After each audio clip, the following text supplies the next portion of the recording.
When you stop trying to fix it, the breath deepens on its own. The shoulders drop. The jaw unclenches. This is where the next 3 hours begin. Not with effort, but with that. Buddhist teachings have known for 25 centuries what the body already knows. Peace is not something you build. It is something you uncover, layer by layer, simply by learning to stop covering it.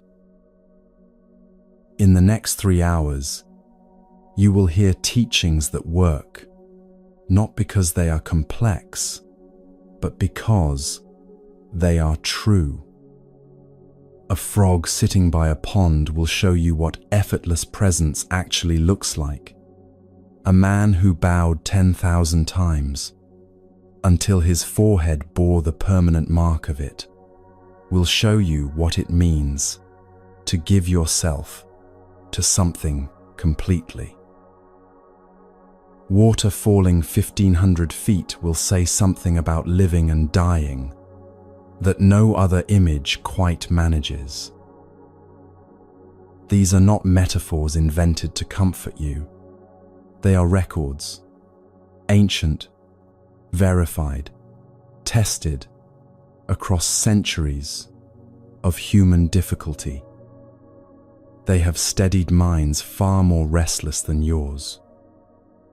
They have worked for people who came in with far less than you are bringing right now. The teaching at the center of all of it is this: the mind you have, uncertain, imperfect, unfinished, is not a problem to overcome. It is the exact right place to begin. Find a comfortable position. Let the weight of the day start to lift, and let this come to you.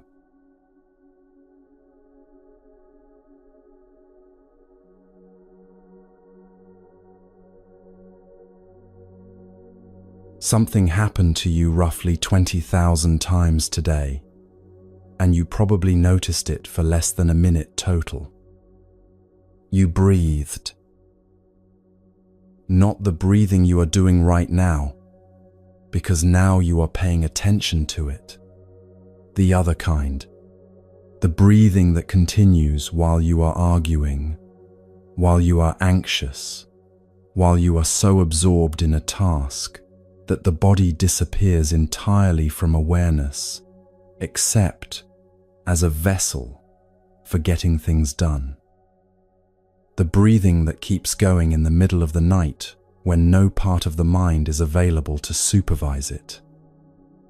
That has continued, without your management, every single day of your life, through grief and fever and heartbreak and distraction, faithful to a rhythm nobody taught you and nobody can take away. Buddhist teachings have pointed at this for 25 centuries. Not as a relaxation technique, not as a metaphor for something more important happening elsewhere, as a direct route into one of the most quietly liberating truths available to a human being. You are not as separate from the world as you have always assumed. And the breath is the proof, happening right now, inside this body, with or without your awareness, with or without your permission. Consider what is actually happening in the chest right now. The air currently inside your lungs was, 4 seconds ago, part of the room around you, part of the world outside your skin. It had been moving through the space between things, carrying no intention to enter you, belonging to no one. Then the chest opened, pressure shifted, and it came in, not because you invited it, but because the body created the conditions and the air simply responded. In a few seconds it will leave again, warmer than it arrived, carrying carbon dioxide, carrying traces of your body's chemistry back out into the shared air of the room. Someone in this building will breathe it. A plant on a windowsill somewhere will convert it. It will cross oceans in the slow current of the wind and enter the lungs of someone who will never know it passed through yours. This is not poetry. The oxygen in your blood right now was produced by organisms that lived before any human walked the earth. The water cycling through your cells has been rain, has been river, has been ocean, has been ice, and will be all of these things again long after it leaves you. You are assembled entirely from material that was here long before you arrived, and will continue long after you leave. The breath is simply the most available reminder of this, the one that arrives every few seconds, without ceremony, without rest, without ever asking for your approval. The boundary between you and everything else is real, and it is also, every few seconds, completely open. Stay with that for a moment, not as an interesting idea to file away, but as something happening right now, in the chest, as these words arrive. The boundary opens. It has been opening, without your knowledge or consent, for every single breath of your entire life. There is an image in Zen teaching for this. A swinging door. Not a heavy door, not the kind with a deadbolt and a weather-sealed frame that locks the outside out. The light kind, the kind that hangs freely in a doorway and moves in both directions, pushed open with equal ease from either side. There is no preferred direction, no resistance to one side over the other.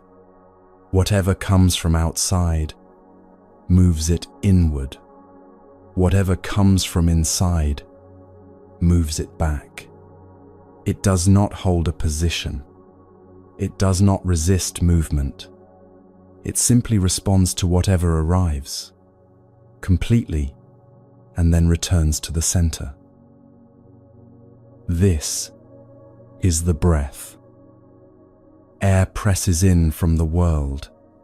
The door swings inward.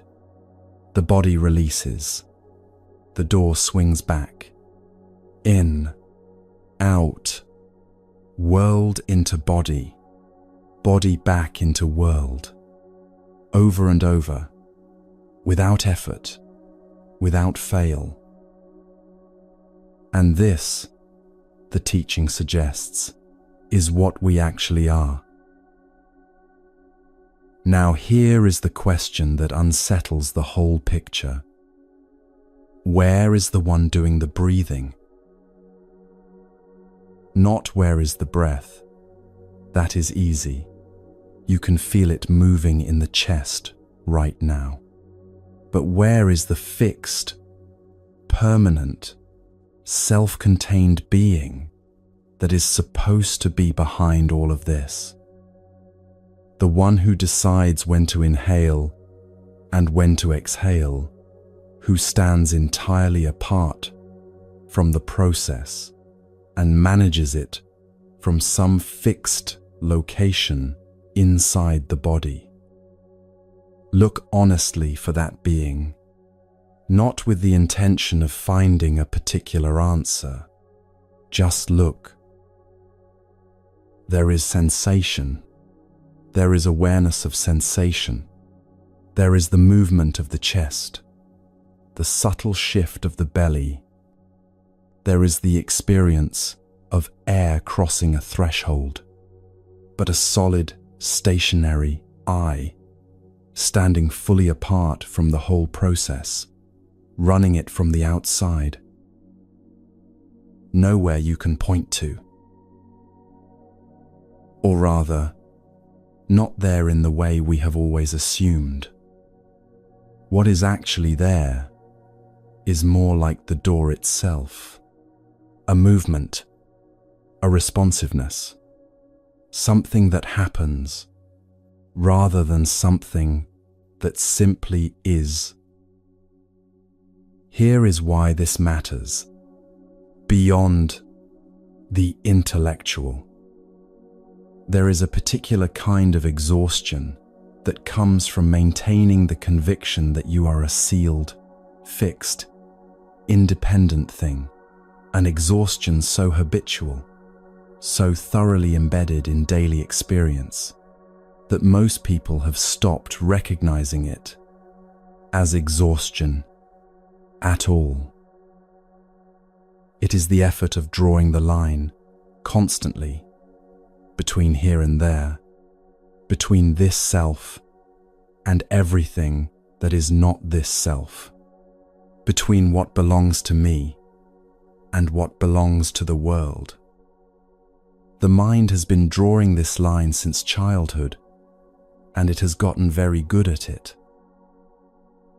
Walk into a room, and within seconds the mind has sorted everything.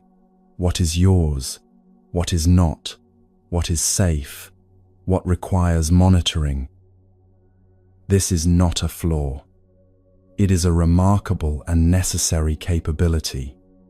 But any capability applied without rest, without counterweight, eventually becomes rigid. The line gets mistaken for a wall.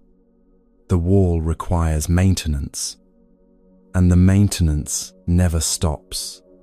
Not during meals, not during conversations, not fully, even during sleep. The breath has been quietly crossing that wall your entire life.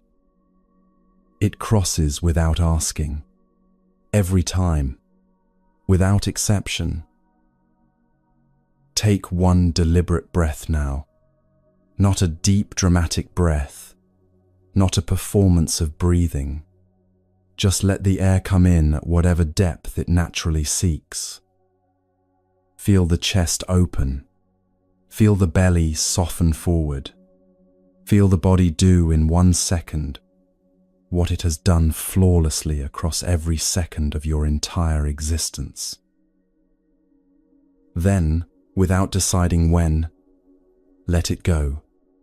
Not push it out. Let it go. Feel the difference between those two instructions. The chest releases on its own. The air finds its way back to the room. The door swings back. You did not do that. It happened. This is not a small thing. Most of what we call rest still has a self at the center of it, managing the resting. The body settles, but the mind keeps running. The phone goes down, but the loop of the day continues. What the breath reveals, if you genuinely let it, is something different from any of that. A process that requires no management. That runs better, in fact, when management steps back entirely. That has never once, in the whole history of this body, needed your permission to continue.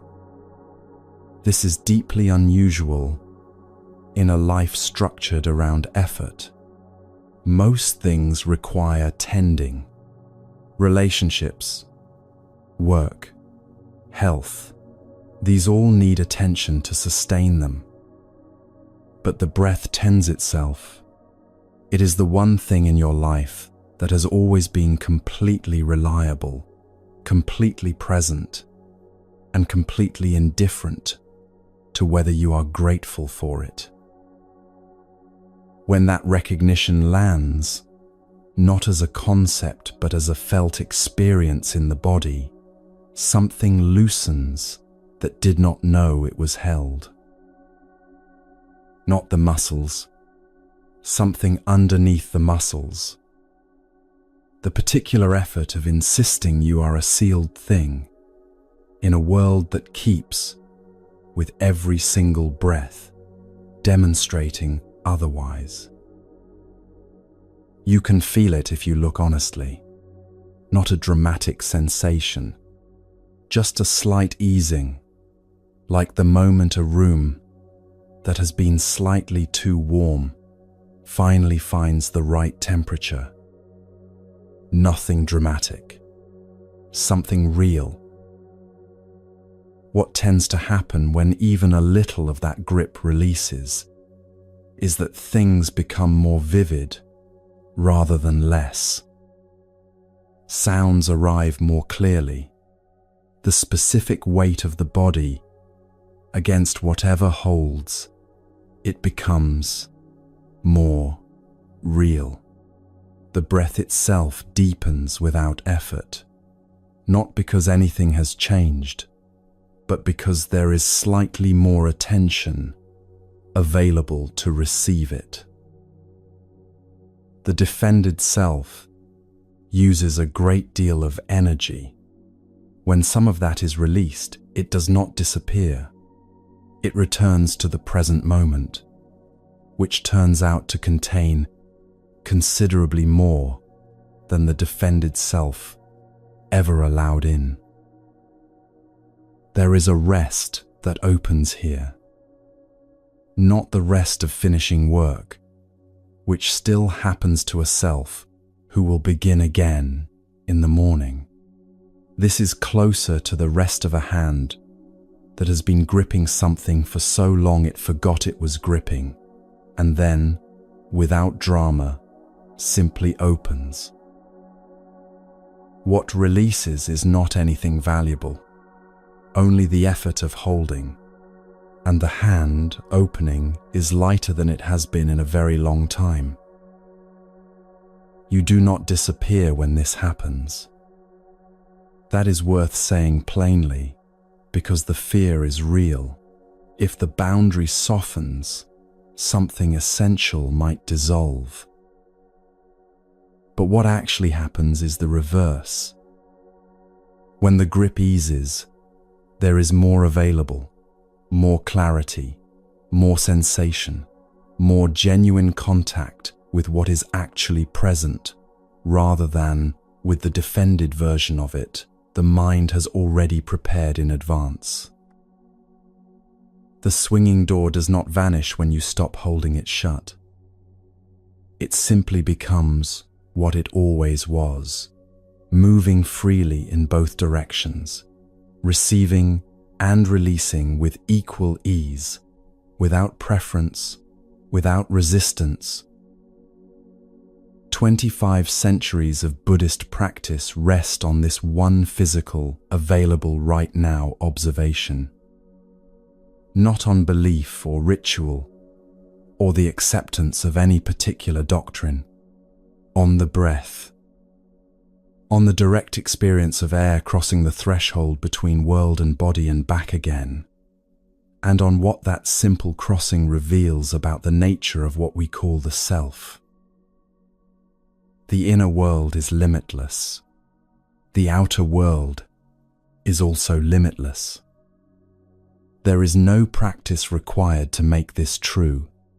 It is true right now, through every breath you draw, through every breath you have ever taken. And through the swinging door of each one, inside and outside have always been one whole world. Let the door keep swinging. Let the breath keep moving in its old faithful rhythm. The conversation between inside and outside has never stopped. Not once in your entire life, not in your most difficult moments, not in the times you felt most enclosed. The door was always swinging.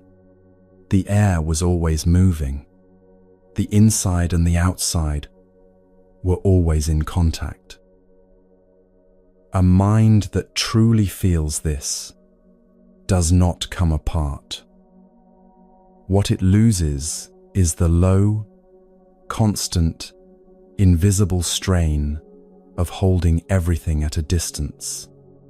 And what comes in to fill that space is something that has no grand name, simply room, the kind that does not come announced, the kind that does not require you to be ready for it, the kind that arrives not from changing your circumstances or clearing your schedule, but from noticing that the walls you believed were sealed have always had a door in them, swinging freely in both directions, never once fully closed, always already open, waiting only for you to feel it.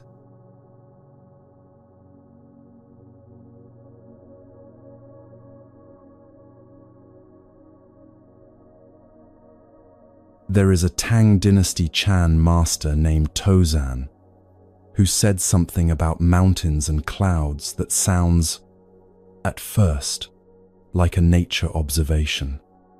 It is not. He said, "The blue mountain is the father of the white cloud. The white cloud is the son of the blue mountain. All day long they depend on each other without being dependent on each other. The white cloud is always the white cloud. The blue mountain is always the blue mountain." Sit with that for a moment before trying to understand it.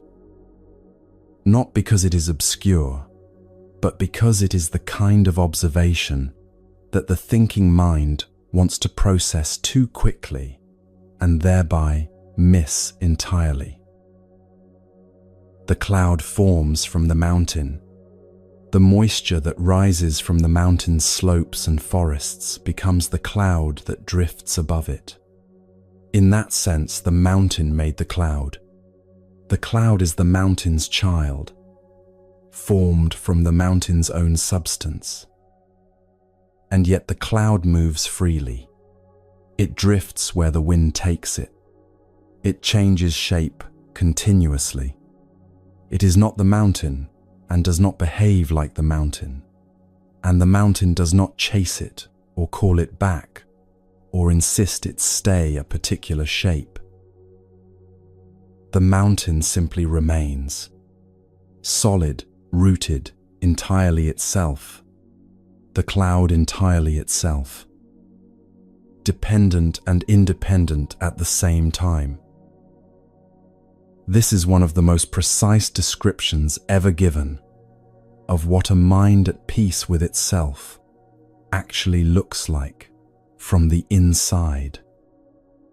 And it is also, in a quieter way, a description of the only approach to the mind that has ever genuinely worked.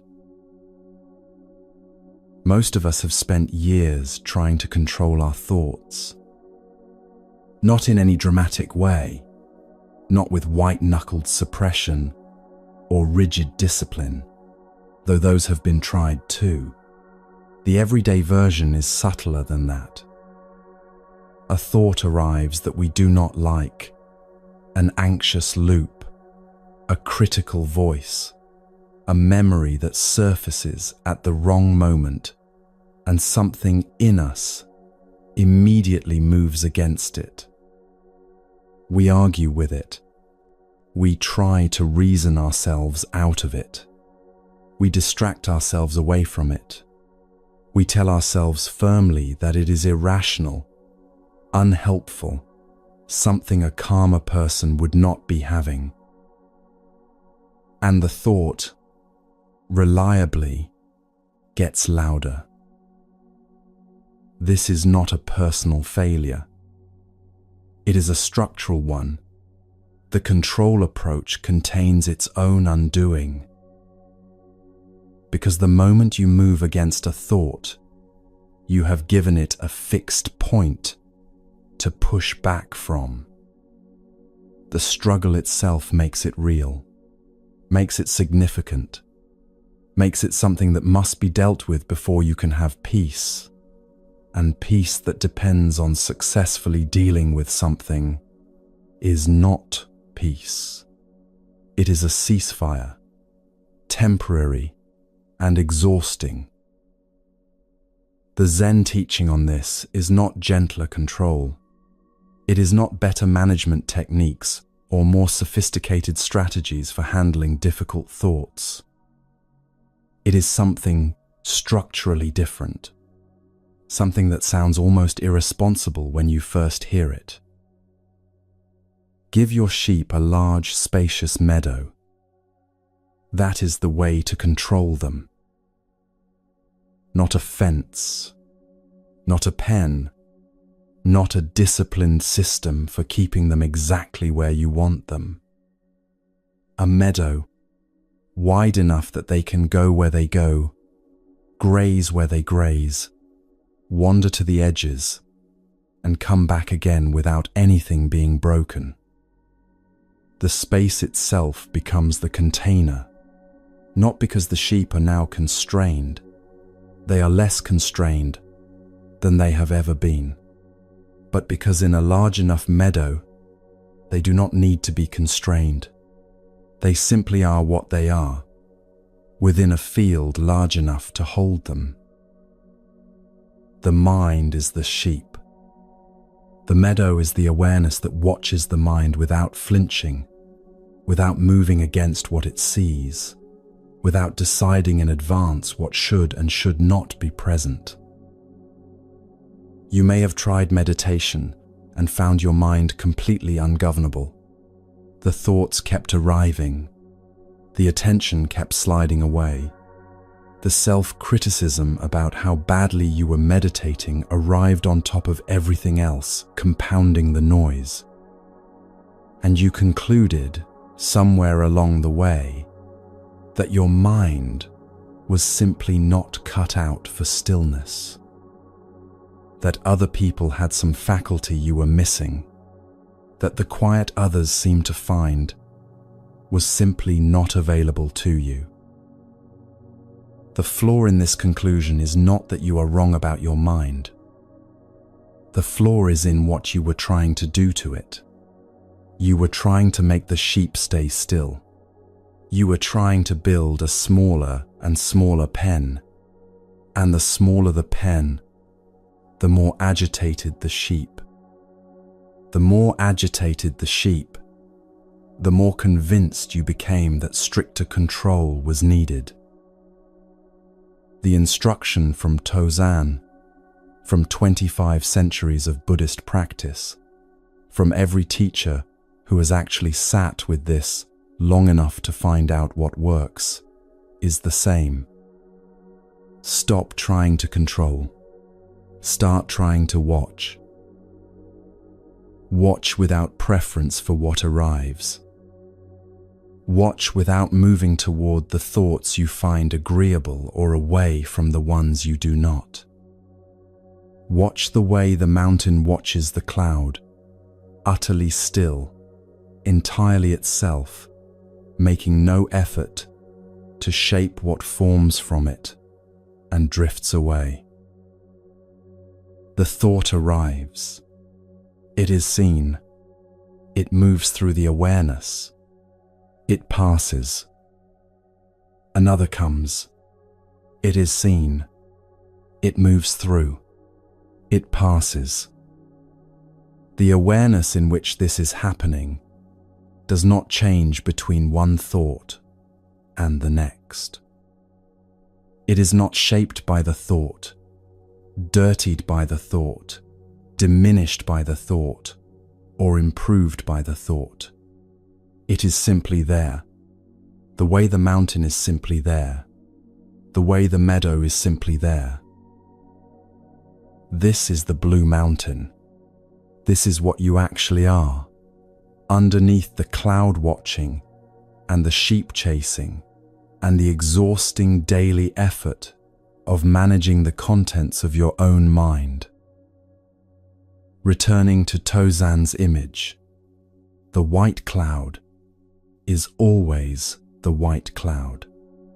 The blue mountain is always the blue mountain. The cloud changes shape continuously, moves with the wind, appears and disappears. The mountain does none of these things, and the mountain is not troubled by the cloud. It does not need the cloud to stop moving before it can be still. It is still already, fundamentally, regardless of what the cloud is doing. Your thoughts are the cloud. What watches the thoughts is the mountain. And here is what shifts when this is genuinely felt, rather than understood as a concept. The thought that has been causing the most trouble, the anxious loop, the self-critical voice, the worry that wakes you at 3 in the morning and will not leave, loses a particular kind of power when the watching is steady. Not immediately, and not through suppression, through something quieter than that. The thought continues to arrive, but the mountain does not move toward it, does not argue, does not try to make it leave faster than it is inclined to leave. Simply watches, simply remains, and without the struggle to give it energy, without the resistance to make it feel significant, without the attention of a mind at war with itself, the thought does something that controlled thoughts never get the chance to do. It moves through. Not quickly, necessarily, not without some discomfort, but through. The cloud drifts across the sky, and then it is gone, and the sky is the same sky it was before the cloud arrived. Watching is not passive in the lazy sense of the word. The mountain is not passive. Stillness is not passivity. It is a different quality of presence entirely, one that requires more genuine stability than all the fidgeting management and counter-arguing the agitated mind produces. To sit with an uncomfortable thought and simply watch it, without moving against it or away from it, is one of the more demanding things a human being can do. Most people find control easier to attempt, even when it fails, because control feels like doing something. Watching feels like doing nothing. And a mind trained since childhood to equate action with progress finds watching almost intolerable at first. This is why the meadow image matters. The meadow is not nothing. It is a generous, deliberately created space, large enough that what it contains can be itself fully, can move without hitting a wall, can settle when it naturally settles rather than when it is forced to. The farmer who gives the sheep a large meadow is not absent. The farmer is watching, attentive, present, available, but not intervening in every movement the sheep make, not trying to arrange them into a tidier pattern, not treating every wandering toward the edge as a crisis requiring immediate correction. The watching itself is the care. The space itself is the structure. Try this now, simply and without pressure. Notice whatever is currently moving in the mind. Do not name it or analyze it. Do not decide whether it is the kind of thought you should be having at this moment. Simply notice that it is there. Notice that you are aware of it. Notice that the awareness itself, the thing doing the noticing, is not the thought. The cloud is not the sky. the sheep is not the meadow. The thought is not the mind that watches the thought. Feel the difference between those two. The thought moves. The awareness watching it does not. The thought has a quality: anxious, heavy, circular, sharp. The awareness has no quality at all. It is simply open, simply present, simply the meadow in which whatever needs to move, moves. In Zen practice, the instruction for sitting is deceptively simple. When thoughts come, let them come. When they go, let them go. Do not chase them out. Do not invite them to stay. Do not be bothered by them. What you are looking for is not a mind empty of thoughts. That is not stillness. That is suppression. And suppression is the opposite of what is being pointed at here. What you are looking for is the quality of awareness that can hold any thought without being moved by it. The blue mountain, the large meadow, the sky that does not change between one cloud and the next. The dependent and the independent at the same time. The mountain that made the cloud and is completely free of it. Both things entirely true, neither one cancelling the other.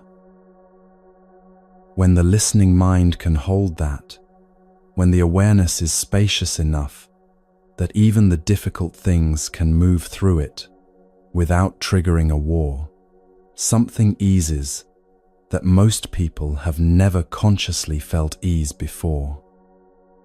Because most people have been at war with their own minds for so long that the war feels like weather, like something simply true about the nature of being alive.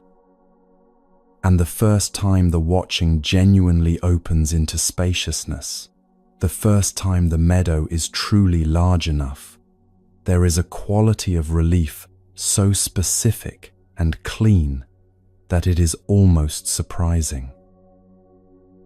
Not because the thoughts stopped. They did not stop. Because the war did. What Tazan understood, what the Zen tradition has returned to in every generation, is that the mind at peace is not a mind from which everything difficult has been removed. It is a mind spacious enough that difficulty can move through it without becoming an emergency. The white cloud crosses the sky of the blue mountain, and the mountain does not call it a problem, does not try to reroute it, does not label it as evidence that something has gone wrong with the sky. The cloud is simply the cloud, doing what clouds do. The mountain is simply the mountain, being what mountains are, both entirely themselves, both completely fine.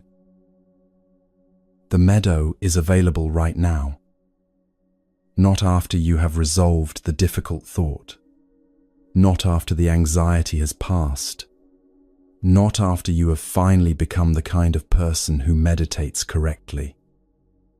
Right now, in the middle of whatever the mind is doing, the watching is already here. The mountain has not gone anywhere. The meadow has always been this large. You were just looking at the sheep. Once the war eases, once the watching genuinely opens, something else becomes possible that fighting never allowed. The very things you were trying to expel, the thoughts that seemed most threatening, the loops that seemed most intractable, begin to reveal something unexpected about themselves. Not as enemies, not as evidence of failure, as something almost like nourishment if you know what to do with them.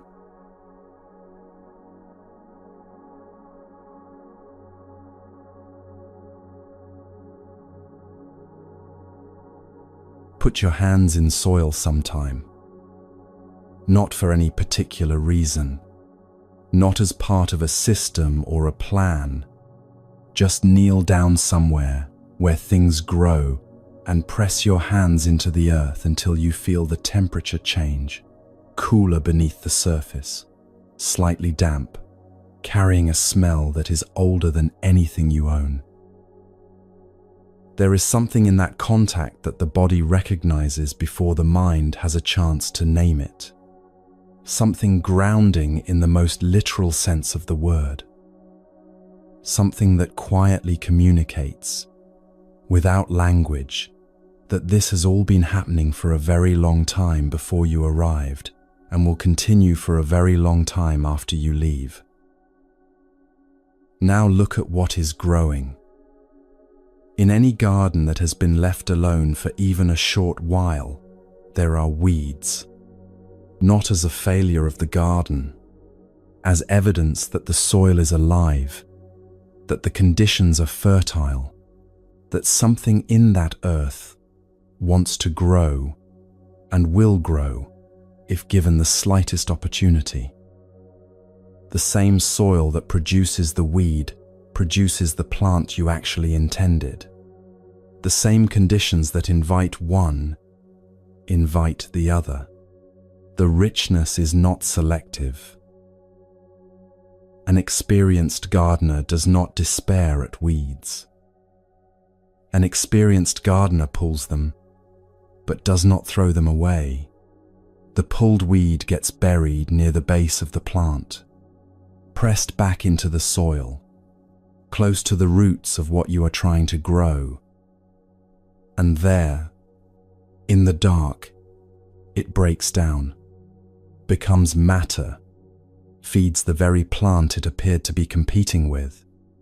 The weed that looked like the problem becomes, underground, part of the solution. This is one of the most precise and quietly radical teachings in all of Zen Buddhism. And it is about your mind. You should be grateful for the weeds you have in your mind, because eventually they will enrich your practice. Read that again slowly. Not the weeds you will have once you have tidied yourself up. Not the manageable weeds of a mind that has already done significant work on itself. The weeds you have right now. The anxious loops. The self-critical voice that arrives without invitation and stays well past its welcome. The restlessness that makes stillness feel like a punishment. The old grievances that surface during meditation with the reliability of tides. The thoughts you are ashamed of having. The fears you have tried to logic away and failed. The patterns you have recognized in yourself for years and not yet managed to change.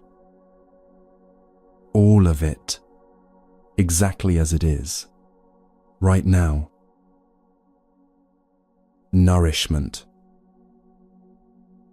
This requires a moment to sit with, because it contradicts almost everything we have been taught about how improvement works.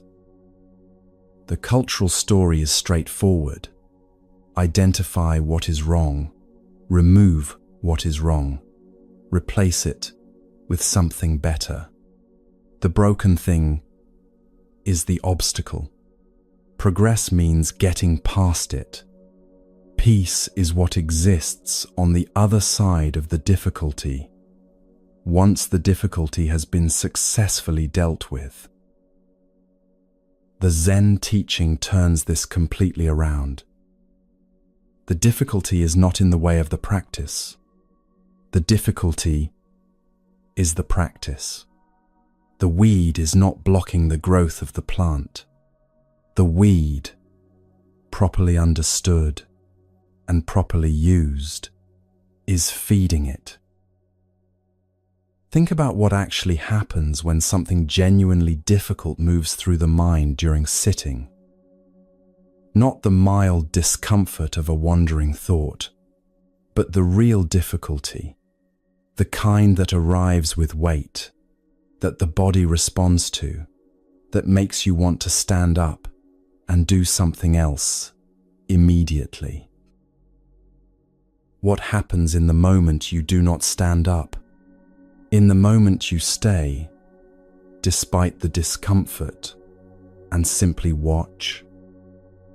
Something is being asked of you that ordinary comfort never asks. A capacity is being exercised that does not develop in the absence of resistance. The muscle analogy is almost too obvious to use, and yet it is exactly right. No one develops strength without something to push against. The resistance is not incidental to the development. It is the mechanism of it. Remove the resistance entirely, and there is nothing to develop against. No condition under which the capacity can deepen. The weed in the mind is the resistance. Staying present with it, without fleeing and without fighting, is the work.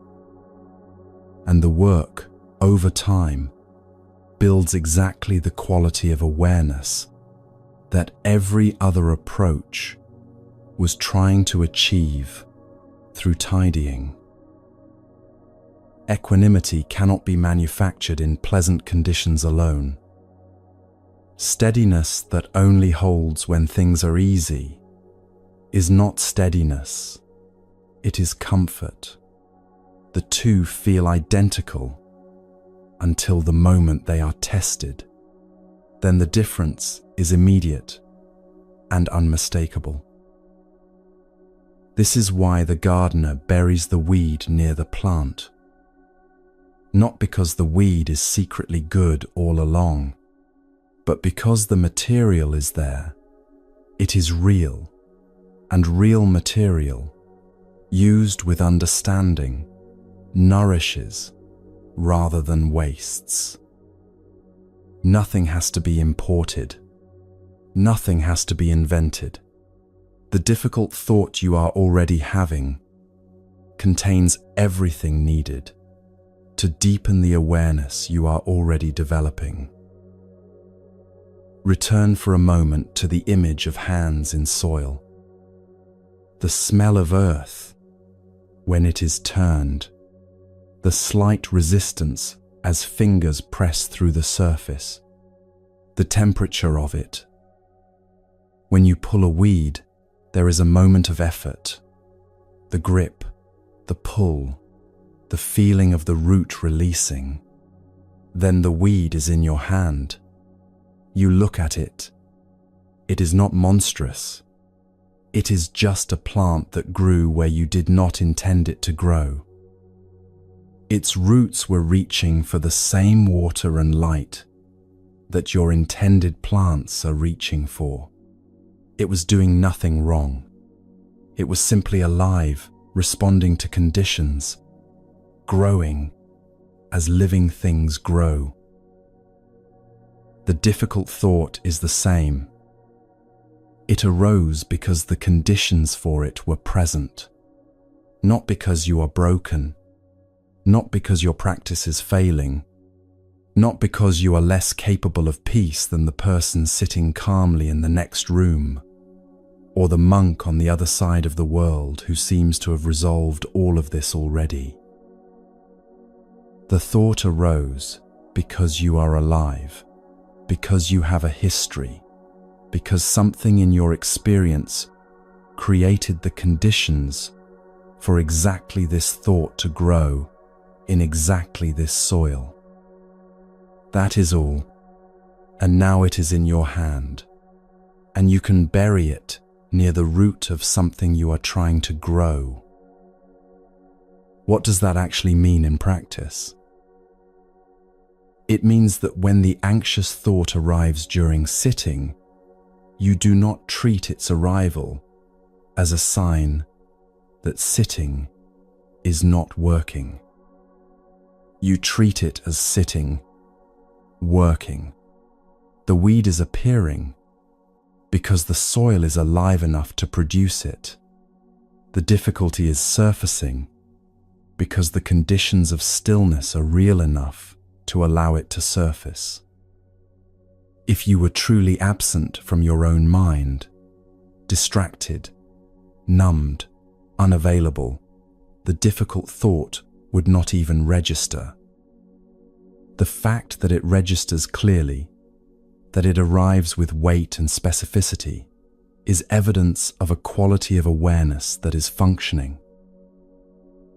Then, rather than moving against it or away from it, you bring it close. Not to analyze it or dramatize it or give it the extended residence it often demands. Simply to acknowledge it fully, to feel its weight without adding the additional weight of resistance, to press it into the soil near the root of the practice, near the simple, faithful act of remaining present, and let it break down there. It will break down. This is what difficult thoughts do when they are not fought and not fled. They lose the energy that resistance was giving them. They are experienced fully rather than partially, felt all the way through rather than pushed away before they complete their natural movement. And something that is experienced fully, without resistance, does not linger the way something half felt and half suppressed does. It passes. It enriches. The ground is richer for it. This does not mean the difficult thought will not return. Weeds return. The same conditions that produce the first one are still present. New ones grow in the same soil. A gardener does not conclude from this that gardening has failed. The gardener simply continues, pulling, burying, watching, tending, season after season, without expecting the weeds to stop, without measuring the quality of the garden by their absence, without treating each new growth as a referendum on the gardener's competence. The practice continues. The soil deepens. Slowly, over time, almost without noticing it, the quality of what grows there changes. Not because the weeds were finally eliminated, because the soil became rich enough that what you intended could take root more deeply, more firmly, with greater resilience against the seasons. There is a quality of effort in this that is different from the effort of control. Control is effortful in a tight way, held, braced, vigilant, always checking whether the thing it is controlling is still where it was put. This is effortful in an open way. It requires presence, but not tension. It requires returning, again and again, to the simple act of sitting with what is present. The effort is real, but it moves in a different direction from the effort of fighting. It moves toward the ground rather than away from it. And the ground responds. This is what every gardener who has worked the same soil over many seasons comes to understand, that the ground is not passive, not indifferent, not a neutral medium into which you deposit effort and retrieve results mechanically. The ground is alive.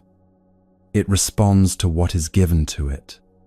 Feed it, and it deepens. Work it, and it opens. Return to it regularly, and it learns to receive what you bring, to process it, to give it back to you transformed. The mind is the same.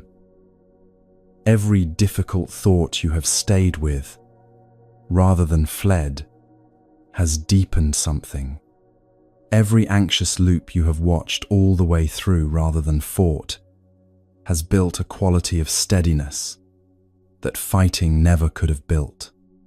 Every moment of restlessness you have simply sat inside, without demanding it resolve itself into peace on your schedule, has added something invisible and real to the soil of the practice. The weeds were not obstacles. They were never obstacles. They were the garden doing exactly what a living, fertile garden does, producing everything the conditions allow, without preference, without hierarchy, without any way of knowing in advance what will be useful and what will not. The gardener makes that distinction. The gardener decides what to tend and what to bury near the root. And the gardener, over time, becomes the kind of person the garden makes: patient, attentive, intimate with the rhythms of growth, no longer surprised by difficulty, no longer defeated by a season that produces more weeds than flowers. Because the flowers are coming. The soil is being enriched by everything you have been bringing to it. Even the things you brought believing they were signs of failure, especially those. All of this, the fighting, the resisting, the failed attempts at stillness, the restless nights, the meditation sessions that felt like they went nowhere, none of it was wasted. It was the practice. All of it, the whole difficult accumulation of it, was the practice. And now there is a question worth sitting with.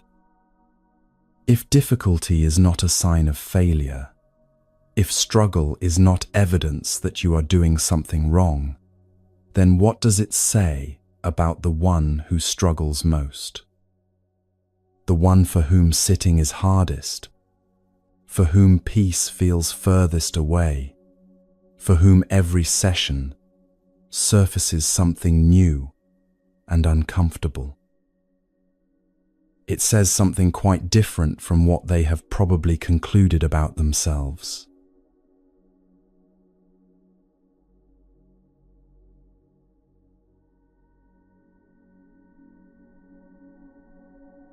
There is an old teaching about 4 horses, not a metaphor dressed up to look like a story, an actual teaching, plain and direct, used for centuries to describe something true about the nature of practice and the nature of human beings. It goes like this. The first horse is the finest horse imaginable.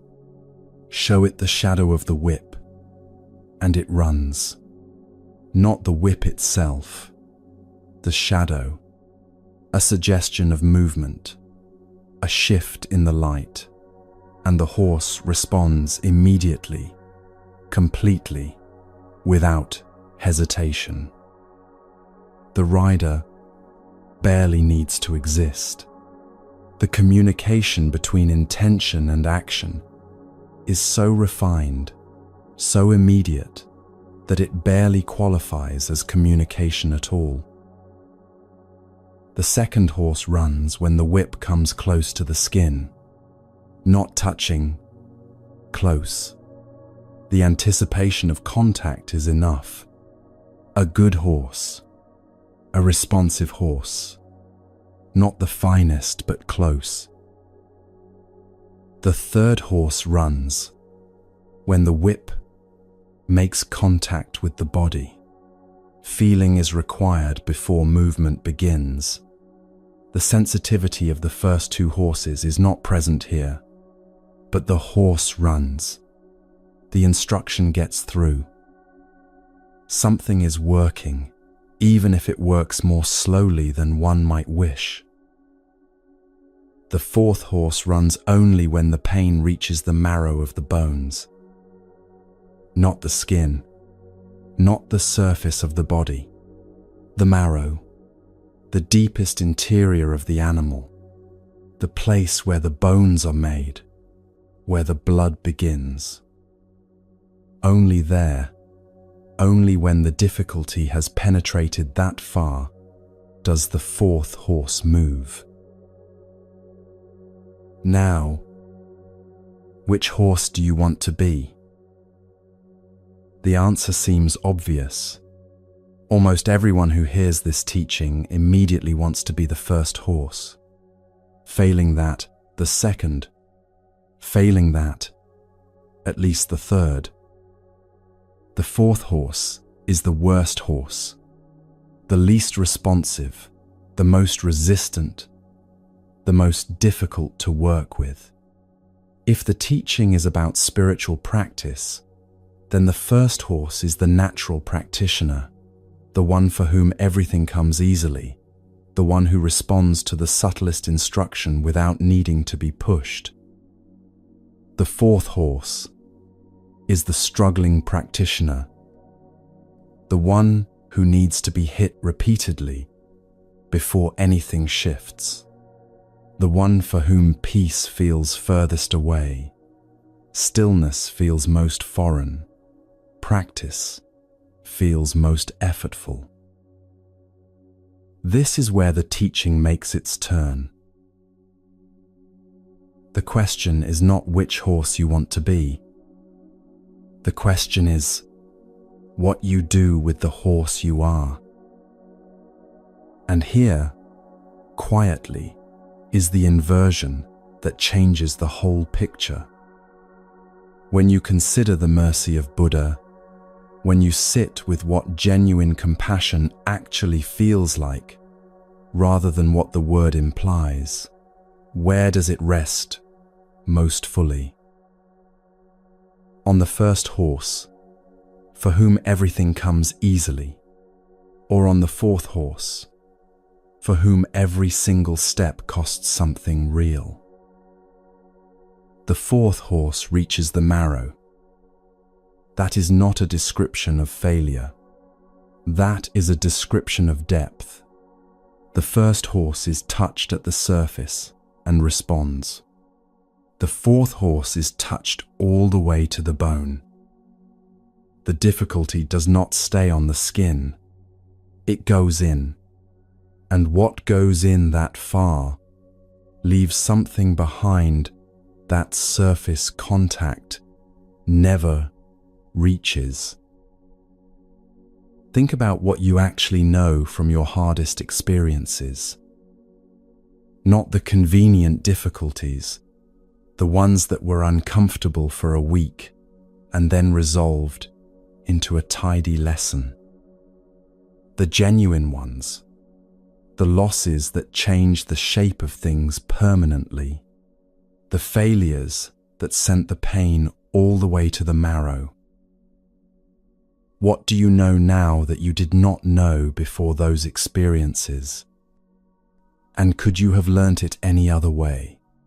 Through reading, through instruction, through observing the difficulties of other people from a comfortable distance? The marrow knows things the surface does not. The fourth horse, by the nature of what it requires to move, develops a relationship with difficulty that the first horse never needs to develop and therefore never has. Those who sit perfectly still from the beginning, for whom the posture is natural and the mind quiets easily and the practice settles without significant effort, these are not the ones who typically find what the practice is pointing at most deeply. They find something, They find the pleasant aspects of stillness, the relief of quiet, the satisfaction of a practice that feels as though it is working. But the ones who struggle, the ones for whom sitting is genuinely hard, for whom the mind refuses to cooperate, for whom every session is an exercise in staying despite wanting to leave, these ones, when they find it in a way that cannot be taken away. Because they had to go all the way to the marrow to get there. Imperfection is not a disqualification from the practice. It is the entry point. The struggling is not what you have to get through before the real practice begins. The struggling is the practice. The horse that needs to go to the marrow is not the worst practitioner. It is the most thorough one. There is a Japanese phrase that enters here.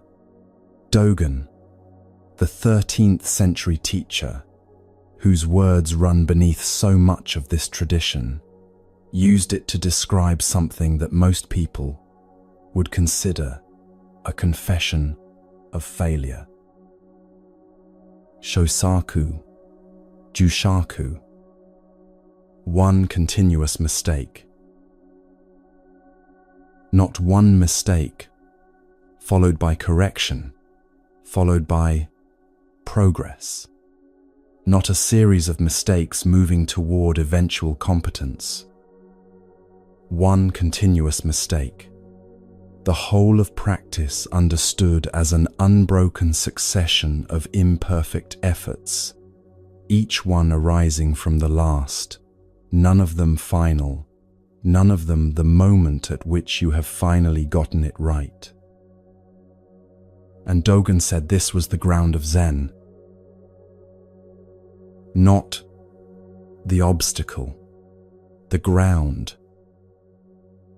A student once wrote to a teacher, embarrassed, explaining that he had been given a calendar of good intentions at the start of the year, small practices, small reminders, and that the year had barely begun before he had already failed to follow them, already broken the small promises, already fallen short of his own intentions in the first weeks.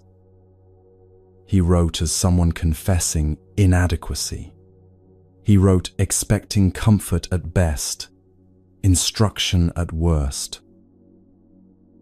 What he received was something neither of those.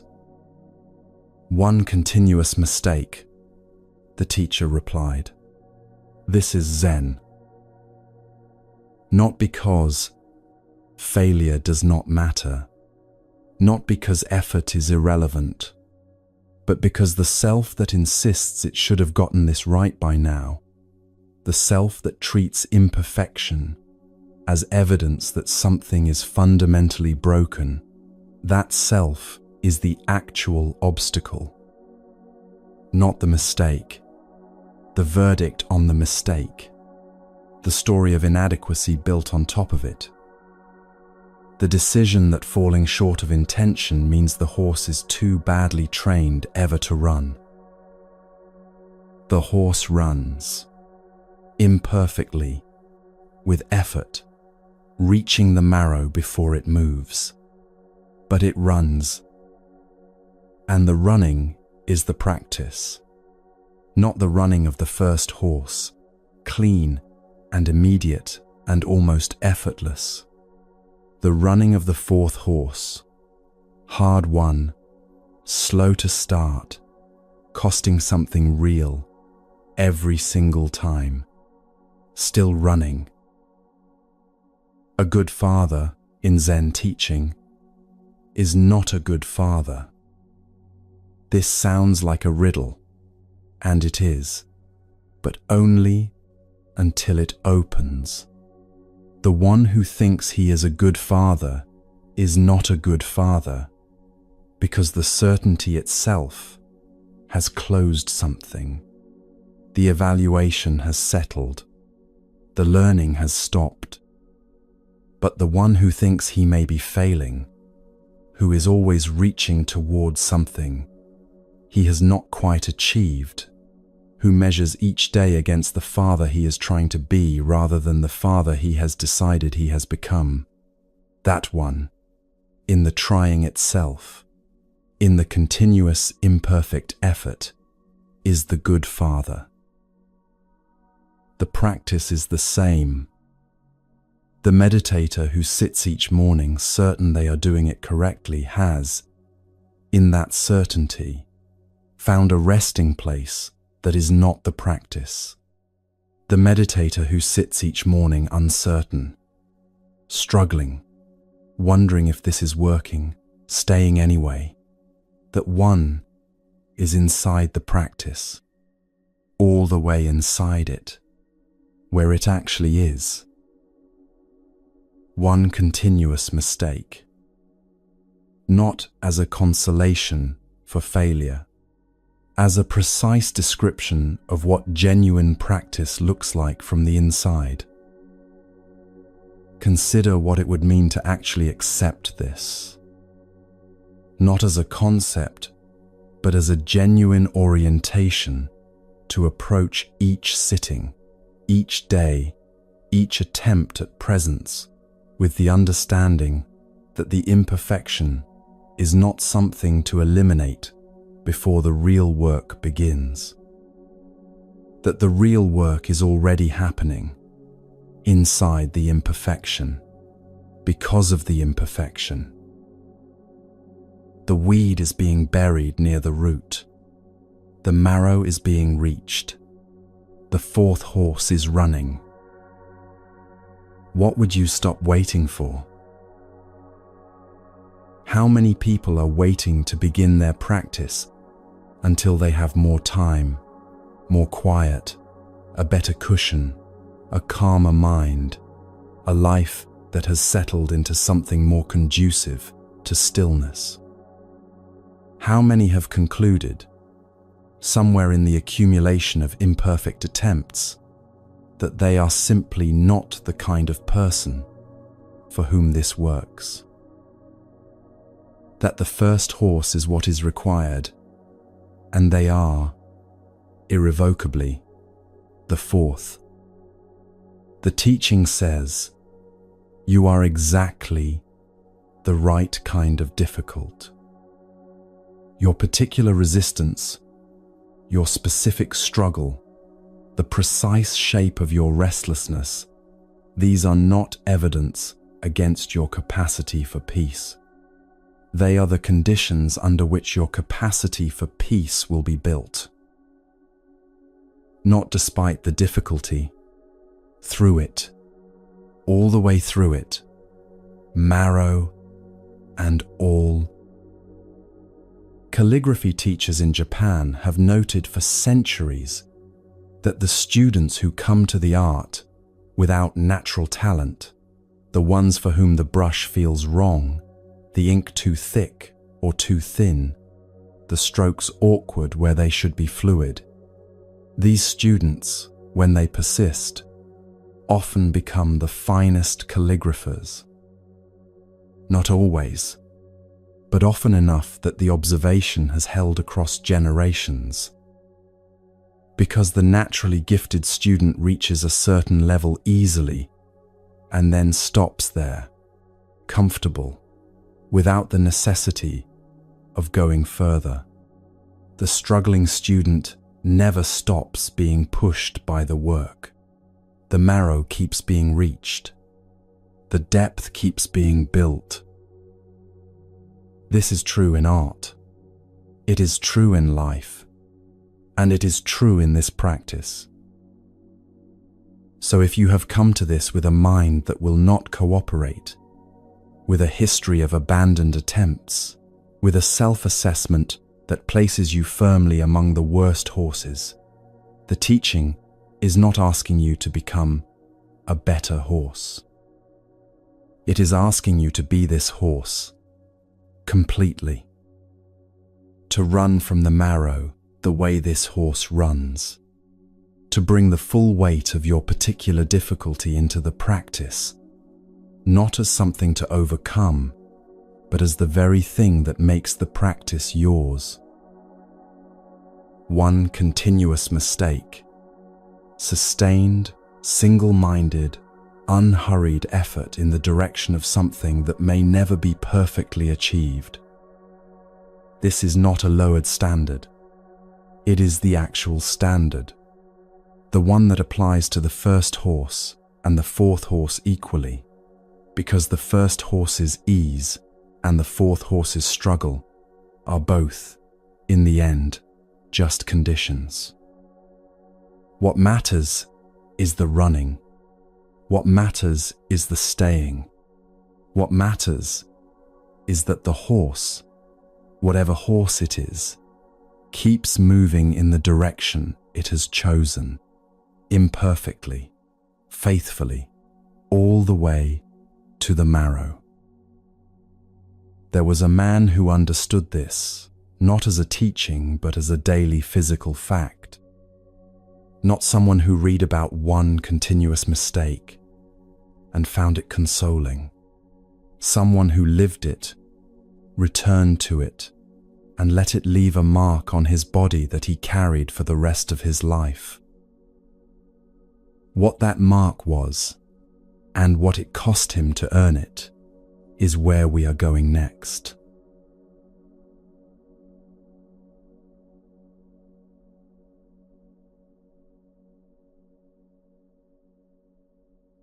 There is a detail in an old account of a Zen teacher that stops you if you are paying attention.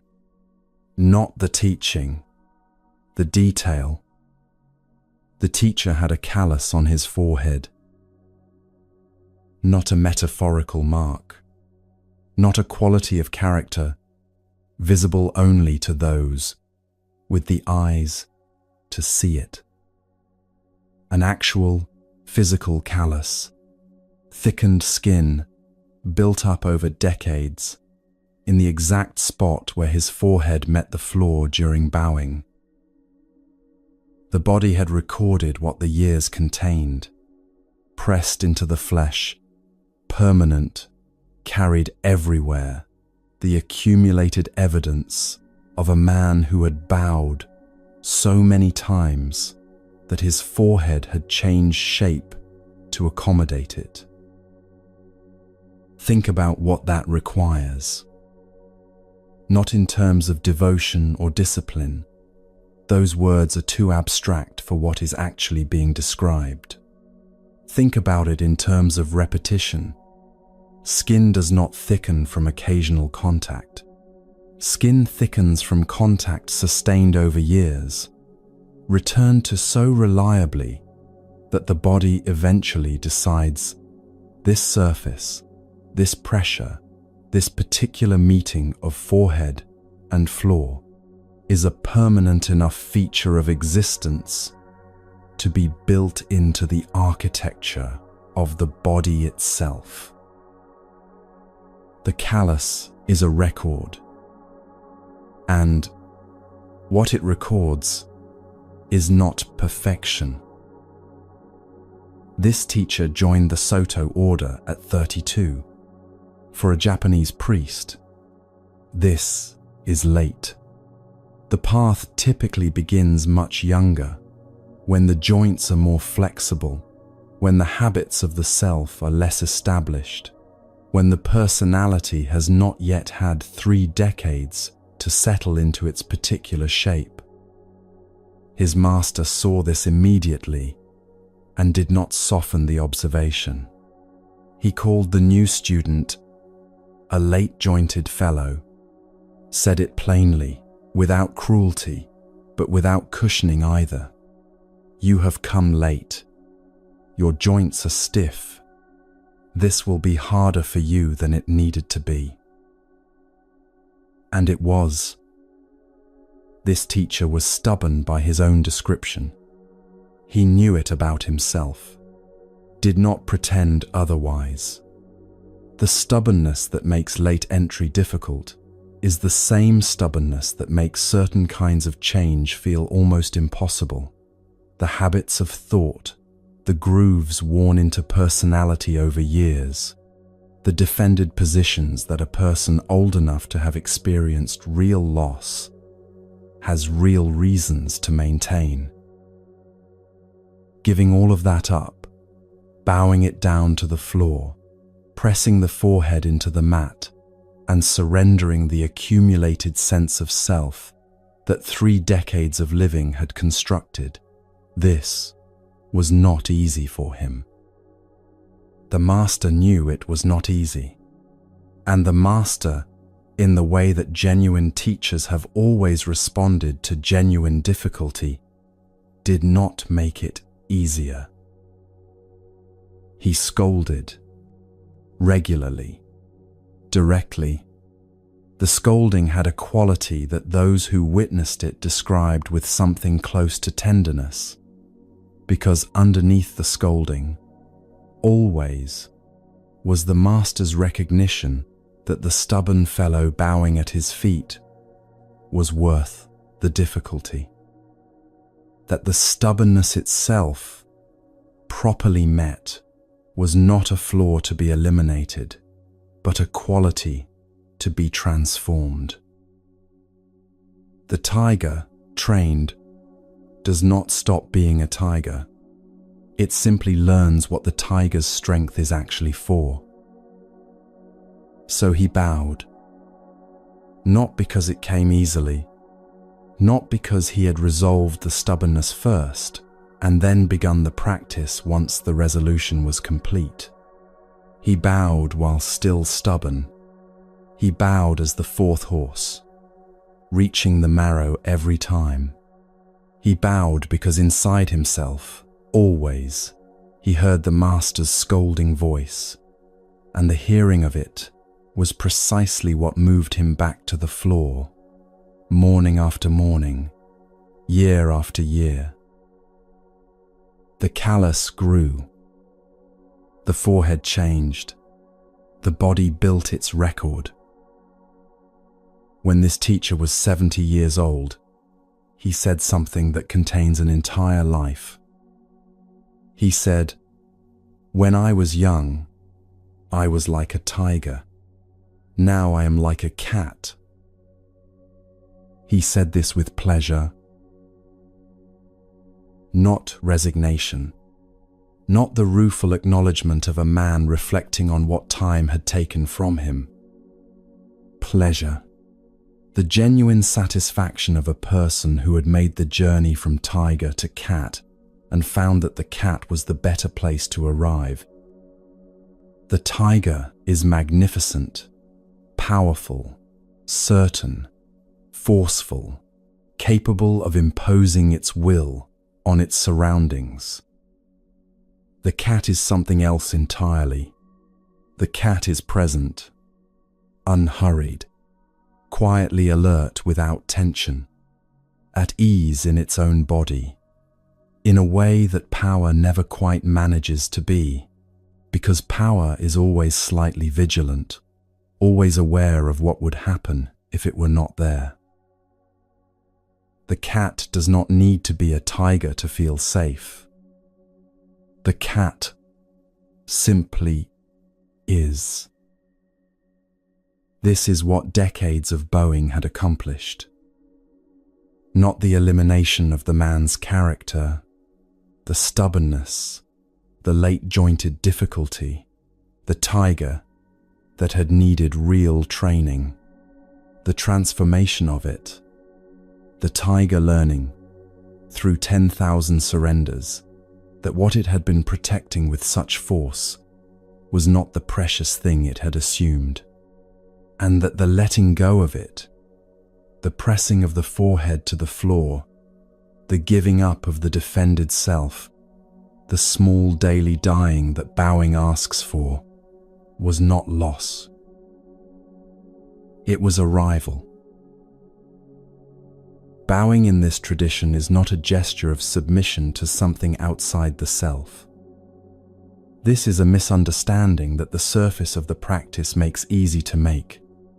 You bow to the Buddha. Surely that is submission. Surely That is the acknowledgement of something greater than yourself to which you defer. But the teaching underneath is more precise and stranger than that. When you bow to Buddha, you should have no idea of Buddha. You simply become one with Buddha. You are already Buddha. And the bowing is the act of recognizing this, not before something outside you, but into something that you and what you are bowing to share completely. Buddha bows to Buddha. The self bows to the self, not the defended, accumulated, late, jointed self, with its stubbornness and its grooves and its decades of constructed habit. The original self, the one that was there before the construction began. This is what the forehead meets the floor in search of, morning after morning. Not an external authority, not a reward for sufficient humility. The contact between what has been built up and what was always already there beneath the building. And yet there is something in the practice that is genuinely paradoxical, that requires sitting with rather than solving.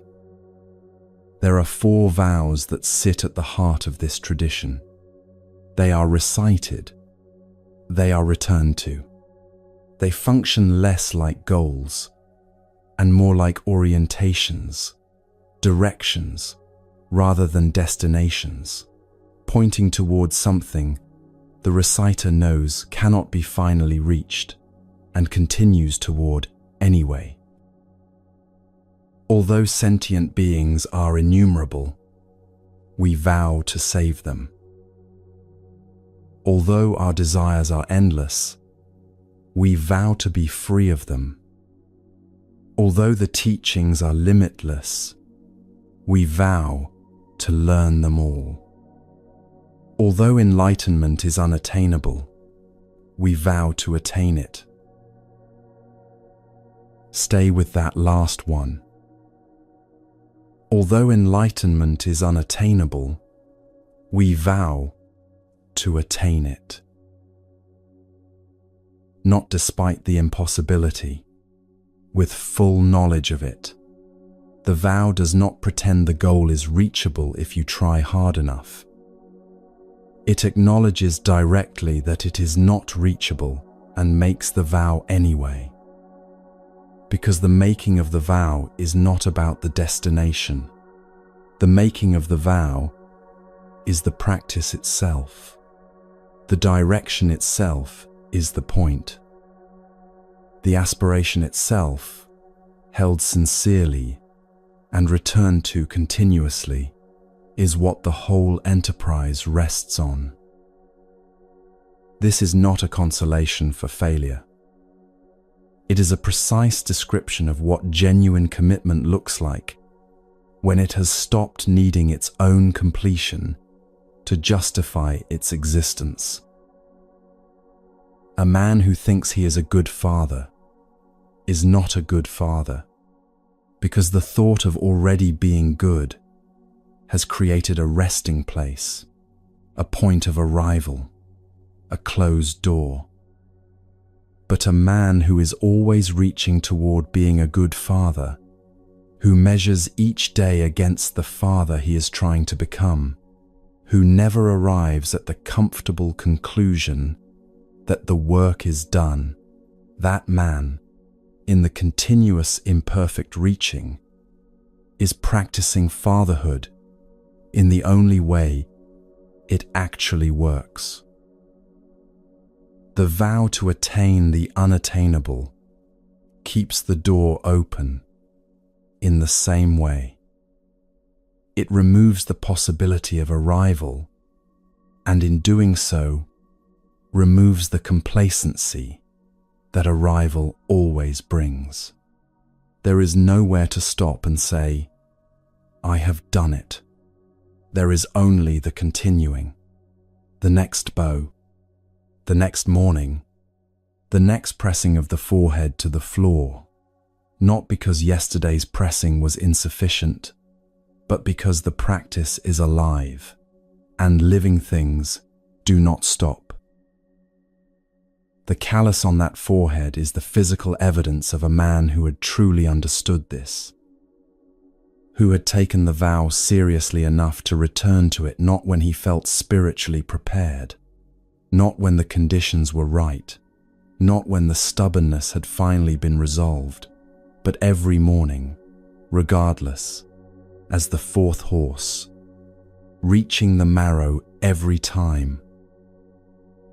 There is a particular tenderness that this kind of commitment produces in those who witness it. Not admiration exactly. Admiration is what you feel for the first horse, for the one who makes it look easy, for the natural practitioner whose stillness arrives without visible effort. This is something quieter than admiration, closer to recognition. The recognition of someone who has taken the full weight of their own imperfection and bowed with it day after day, until the imperfection and the practice became the same thing. The tiger had arrived at 70 as a cat, not a diminished tiger, not a tiger that had given up.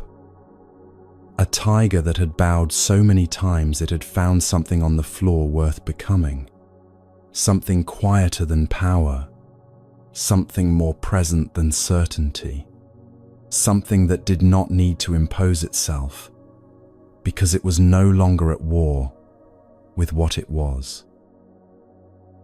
The pleasure in his voice when he said it was not the pleasure of relief. It was the pleasure of a man at home in his own life, completely, undefendedly, without the performance of certainty that the tiger years had required. The cat simply sits. The cat does not need to prove the sitting is correct. The cat does not compare its sitting to other cats or wonder whether it has been sitting long enough or in the right way. The cat sits because it is a cat, and this is what it is, and there is nowhere else to be, and nothing else required. This is what 10,000 surrenders leave behind. Not the absence of the self that was surrendered, not a vacancy where a person used to be, a presence that has stopped needing to announce itself, a forehead marked by its own history, a man who found, somewhere in the decades of pressing his stubbornness to the floor, that the floor had something to offer that the standing position had never revealed.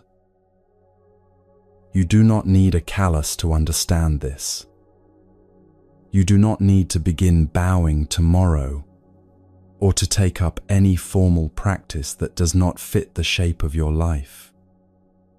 What the story is pointing at is not the specific act of bowing. It is the quality of return, the willingness to come back, imperfectly, continuously, to whatever practice you have chosen, without requiring it to have produced sufficient results before you give it the next morning. One continuous mistake, one forehead, one floor, one vow made and remade each morning, not because yesterday's keeping of it was insufficient, but because the making of it is itself the practice, and the practice does not stop. The tiger does not need to decide to become a cat. It simply needs to bow, consistently, imperfectly, all the way to the marrow, year after year, and the cat will arrive on its own, in its own time, with its own quiet pleasure in simply being what it has, through 10,000 surrenders, learned to be. Total commitment does not always look like dramatic sacrifice. Sometimes it looks like a callus. Sometimes it looks like an old man pleased to be a cat. Sometimes it looks like one more morning, one more bow, one more vow made to something unattainable, because the making of the vow is the only honest response to the size of what is being attempted. There is another kind of total commitment that the tradition describes, less intimate than bowing, less personal than a callus, but no less complete. It is not a single repeated act. It is a way of moving through the whole of life without deviation, a direction so consistent that even the most disorienting circumstances cannot pull it off course. What that direction looks like and what keeps it from ever becoming rigid is a question two old friends answered without using a single word of explanation.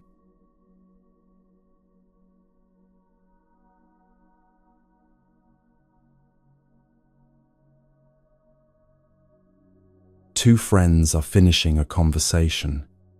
They have been talking for some time, the kind of talk that serious practitioners have with each other, where the subject is not small and the words are chosen carefully, and both people are genuinely trying to say something true rather than simply filling the air between them.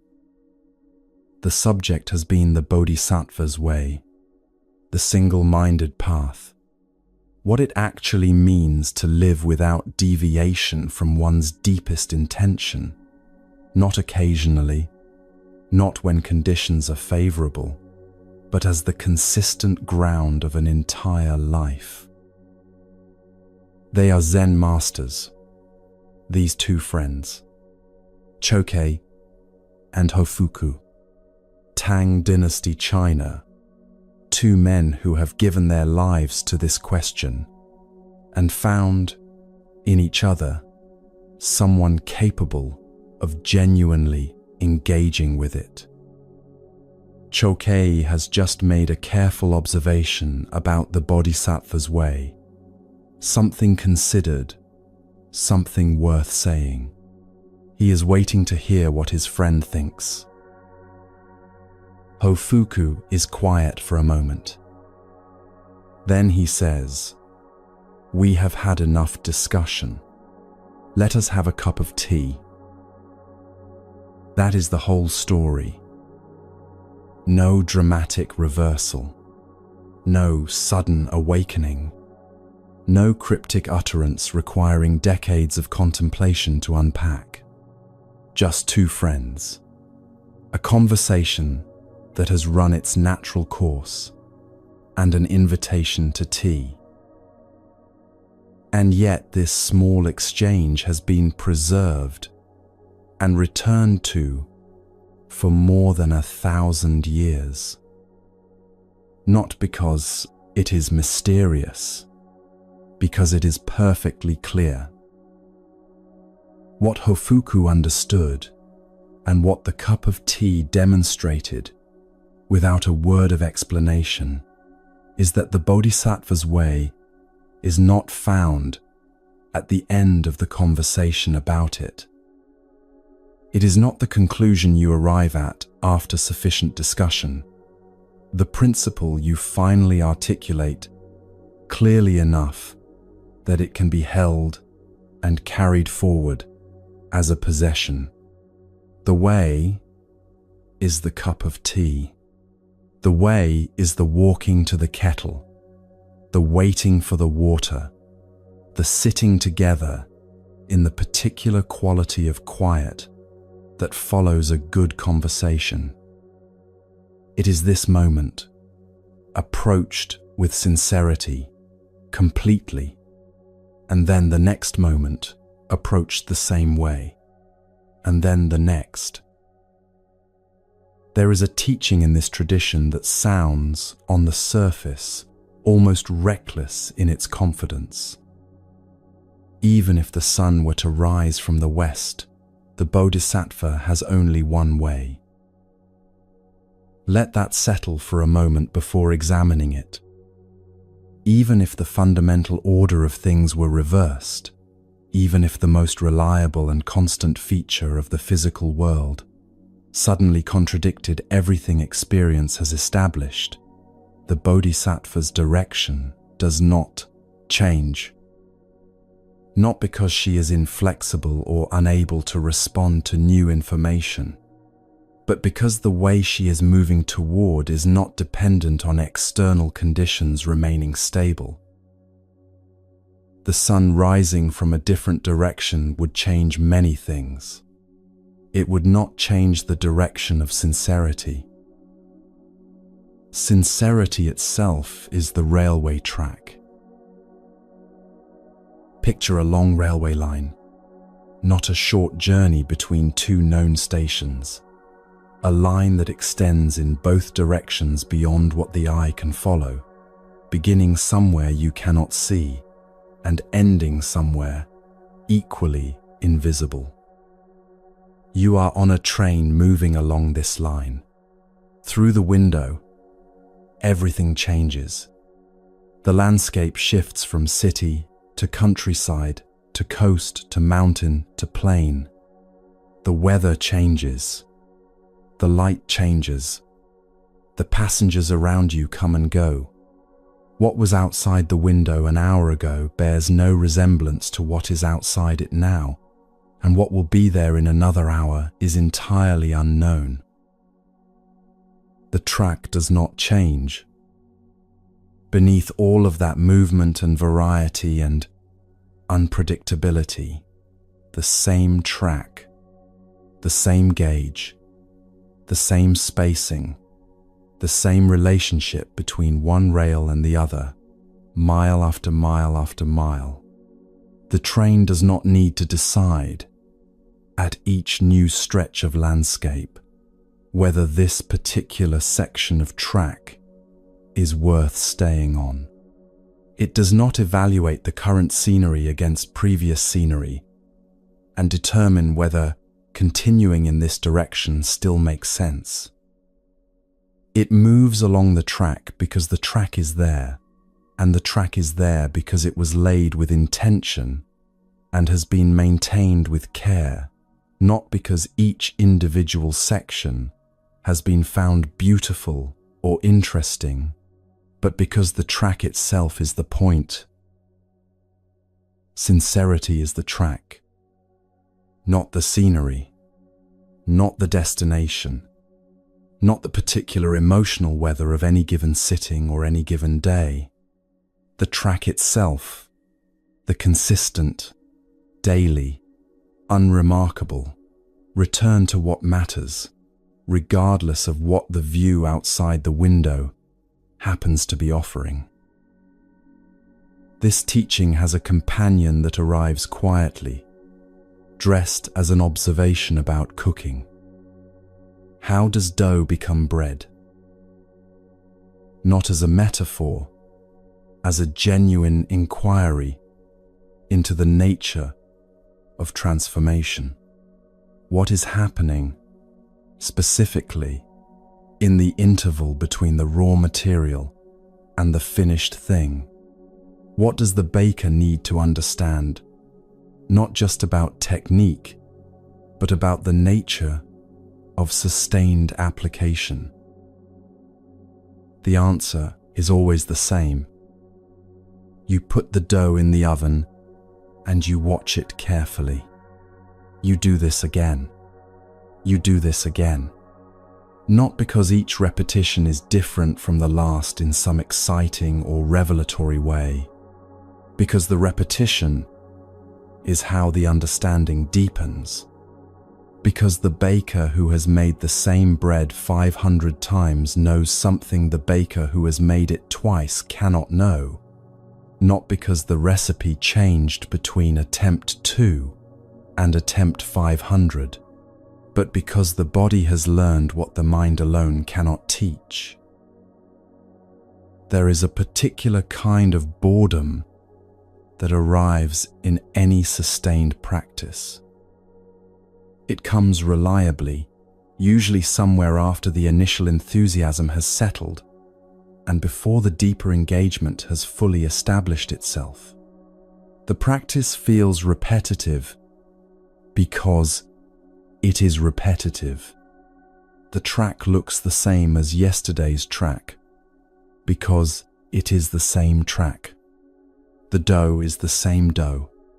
The sitting is the same sitting.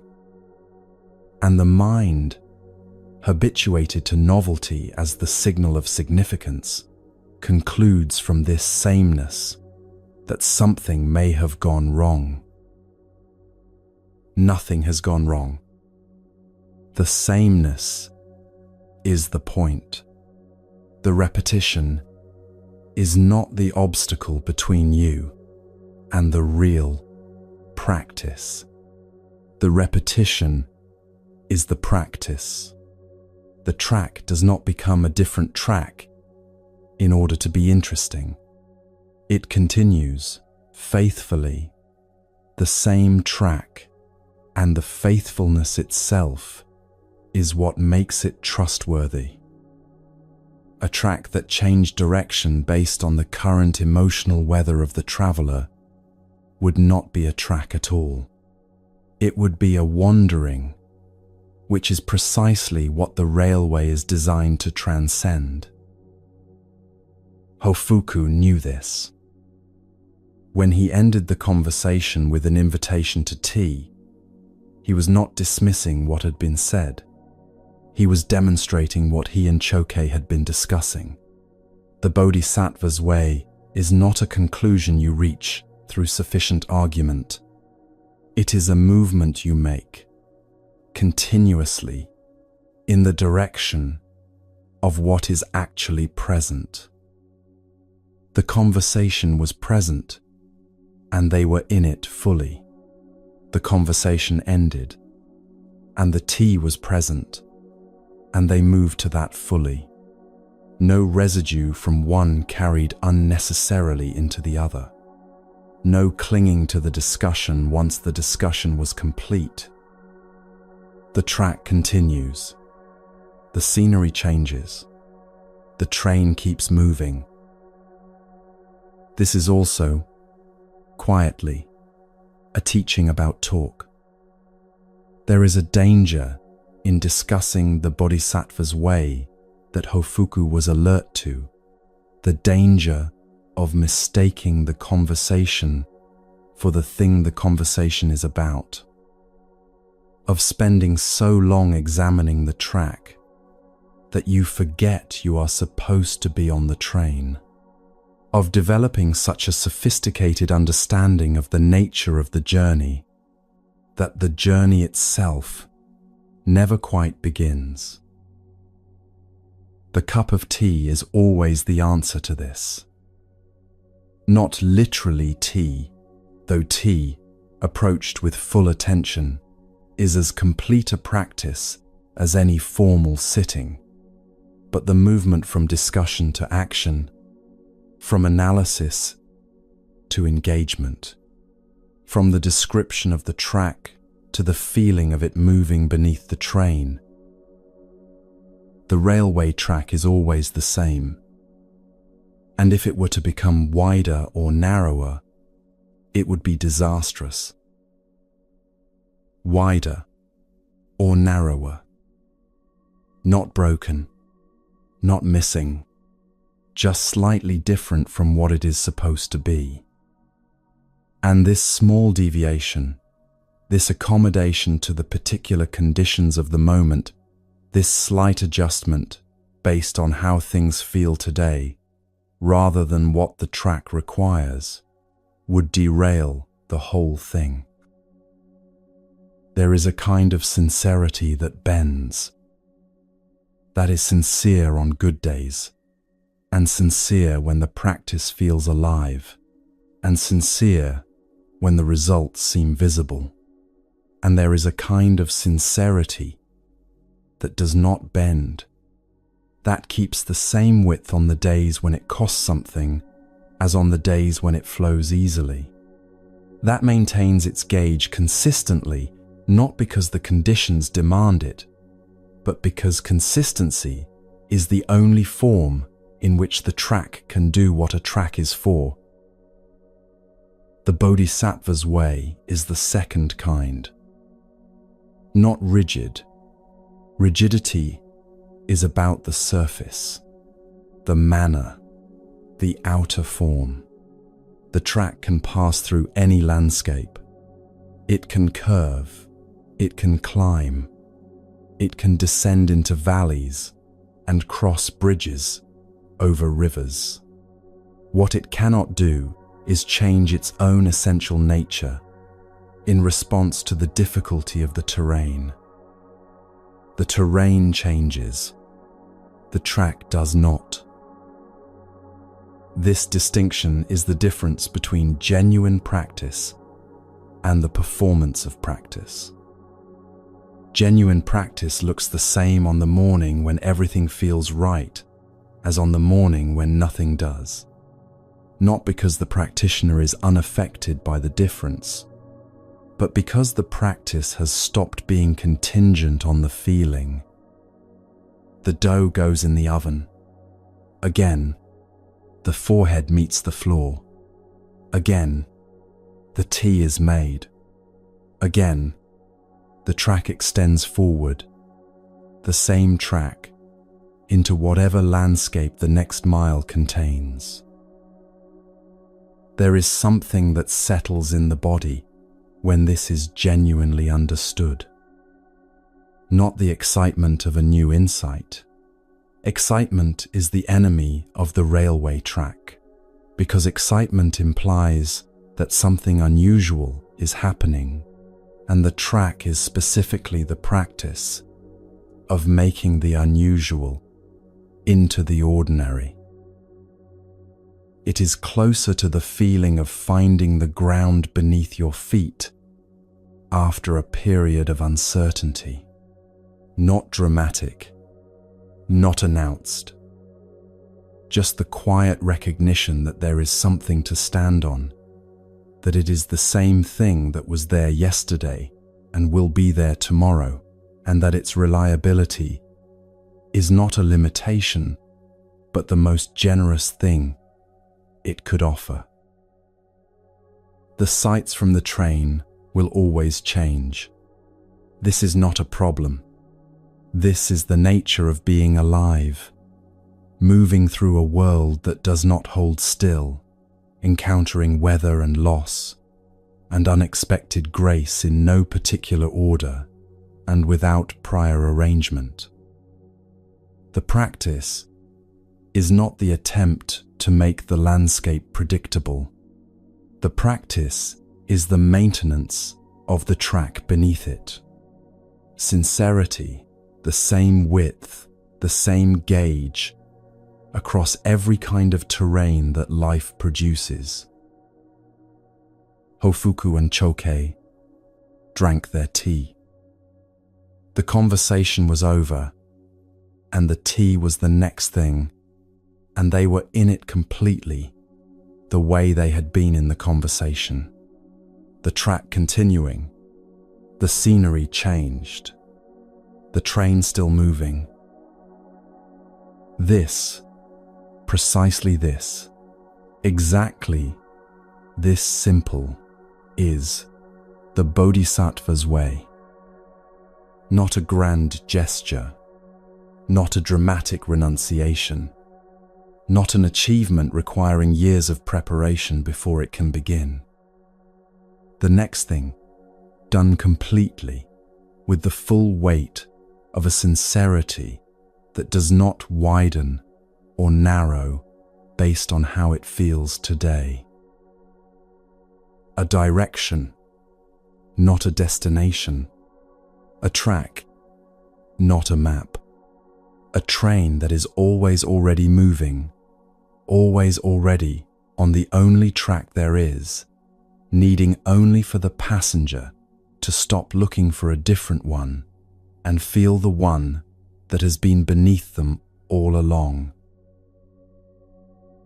And what becomes possible once the track is trusted, is something that the searching mind could never quite manage.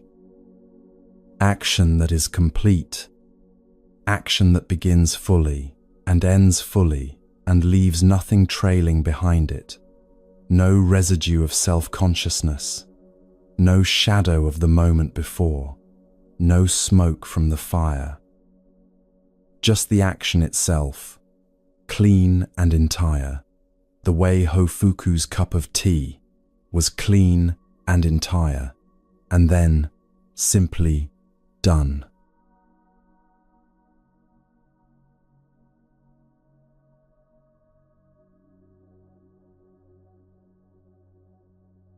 In 16th century Japan, there was a man who understood something about presence that most people spend their entire lives circling without ever landing on. His name was Sen no Rikyu. He was not a monk. He was not a philosopher in the formal sense. He was a master of the tea ceremony, which is to say, he was a man who had given his life to the practice of doing one ordinary thing with such complete attention that the ordinary thing became, in his hands, a transmission of something much larger than itself. A bowl of tea, water heated to the right temperature, a bamboo whisk moving through green powder in a particular rhythm, a ceramic cup held with both hands, received with a slight bow, drunk in a specific number of sips. These are the external facts of the tea ceremony. They tell you almost nothing about what Rikyu was actually doing. What Rikyu was doing in every ceremony he conducted across a lifetime of ceremonies was this: he was burning completely, entering the room with nothing held in reserve, pouring the water with no part of himself elsewhere, presenting the bowl with hands that had no agenda beyond the presenting. And when the ceremony ended, leaving nothing behind, no performance to review, no impression to manage, no residue of self-consciousness trailing after him, like smoke from a fire that did not burn cleanly. Each ceremony was complete in itself. Each one began fully and ended fully. Nothing carried unnecessarily from the one before. Nothing withheld for the one after. Just this bowl, this water, this moment, this person receiving the tea, and then, when it was done, the simple fact of its being done. This is the teaching on no trace, and it is one of the most practically useful teachings in the entire Zen tradition. Useful not in the way that techniques are useful, but in the way that a window is useful when the room has been airless for too long. Consider what the alternative looks like. Not dramatically, not the extreme version where a person becomes so weighted by their own history that they can barely function. The ordinary version, the version that most people live inside without quite noticing it. You do something, a conversation, a piece of work, a decision, an interaction with another person. The thing ends, and then you carry it. You replay the conversation and find the moment where you could have said something better. You review the work and locate the flaw you wish you had caught earlier. You reconstruct the interaction in a slightly improved version where you were more articulate, more generous, more composed. You carry the whole thing forward into the next moment, and the moment after that, like a fire that has not burned cleanly, still producing heat, but also producing smoke, still consuming fuel, but leaving residue rather than ash. The Zen teaching says, when you do something, burn yourself completely. Like a good bonfire, leave no trace. Not as a prescription for forgetting, not as an instruction to become careless about the past or indifferent to the quality of what you do. The bonfire does not fail to burn.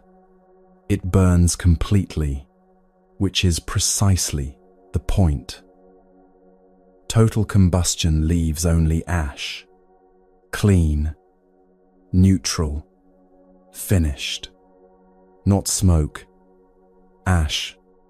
The smoke is what remains when the burning is incomplete, when something is held back from the flame, when part of the fuel resists combustion and instead smoulders. The held back part is always the self, the watching self, the self that stands slightly apart from the action and monitors how the action is going, how it is being received, how it will be remembered. This watching produces the smoke, not the action itself, the watching of the action while the action is happening. The doubling of attention between the thing being done and the observer doing the recording. Rikyu understood this in his hands before he understood it anywhere else. The tea ceremony does not permit the watching self to remain in charge, not because the practitioner suppresses it. Suppression is just another form of attention, another smoke-producing activity, but because the demands of the ceremony, practiced with genuine sincerity over enough time, gradually make the watching self unnecessary. The hands know what to do. The body knows the rhythm. The attention that used to be split between the doing and the watching of the doing slowly consolidates into just the doing. And when that happens, when the action and the attention become one thing rather than two, the action itself changes quality. It becomes, as the Zen tradition describes it, straightforward, direct, not in the sense of being blunt or simplified, but in the literal sense of moving straight from intention to expression without the detour through self-consciousness. This is what people mean when they describe a master at work. Not the master who performs mastery, who is visibly aware of being watched and adjusts accordingly. The master who is simply inside the work, completely, with no division between the person and the action. What you witness in those moments is not technique, though technique is certainly present. What you witness is the absence of smoke, the clean burn, the action leaving nothing behind it except itself. Rikyu conducted his tea ceremonies this way for decades. Each bowl of tea complete, each ceremony its own whole world, entered fully and left fully, the door closed behind it, without residue or review. In 1591, the ruler of Japan, Toyotomi Hideyoshi, ordered Rikyu to commit ritual suicide. The political circumstances were complex, and the reasons have been disputed for 4 centuries. What matters here is not the politics. What matters is what Rikyu said in the moments before his death. He said, "When I have this sword, there is no Buddha and no patriarch." Sit with that for a moment. No Buddha, no patriarch. The entire architecture of the tradition to which he had devoted his life, the lineage of teachers, the accumulated wisdom, the framework of practice, none of it separate from this moment, this sword, this final and complete act. Not because the Buddha did not exist, not because the teaching had no value, but because in the moment of complete action, there is no gap between the actor and the act, between the teaching and the living of it, between the practitioner and what the practitioner has spent a lifetime practicing. The sword was not a symbol of the end of his practice. It was the practice, expressed one final time, with the same completeness that every bowl of tea had been expressed before it. This sounds extreme. It is extreme, but what it is pointing at is not extreme at all. It is the quality that every moment of genuine action contains, if approached with sufficient sincerity. The quality of being entirely here, with no division between the person and the present moment, with no smoke rising from the gap between what is being done and the self watching it being done. The tea ceremony was Rikyu's daily practice of this.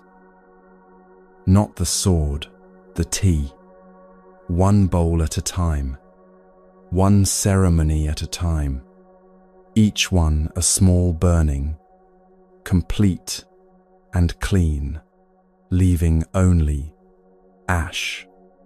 The final act was not different from those ceremonies in its essential nature, only in its finality. Now bring this closer to daily life, because this teaching, while it arrives through a dramatic story, applies to the smallest possible scale of action. Think about what happens when you wash a dish with your full attention, not as a meditation exercise with a label on it, simply washing the dish, feeling the temperature of the water, the weight of the bowl in the hand, the specific resistance of the surface under the cloth. Present entirely to the dish, with no part of the mind in the conversation from earlier or the task waiting afterward. When the dish is clean, you put it down. That is finished. The next thing begins fresh, without the dish trailing after it. This is the small version of what Rikyu practiced.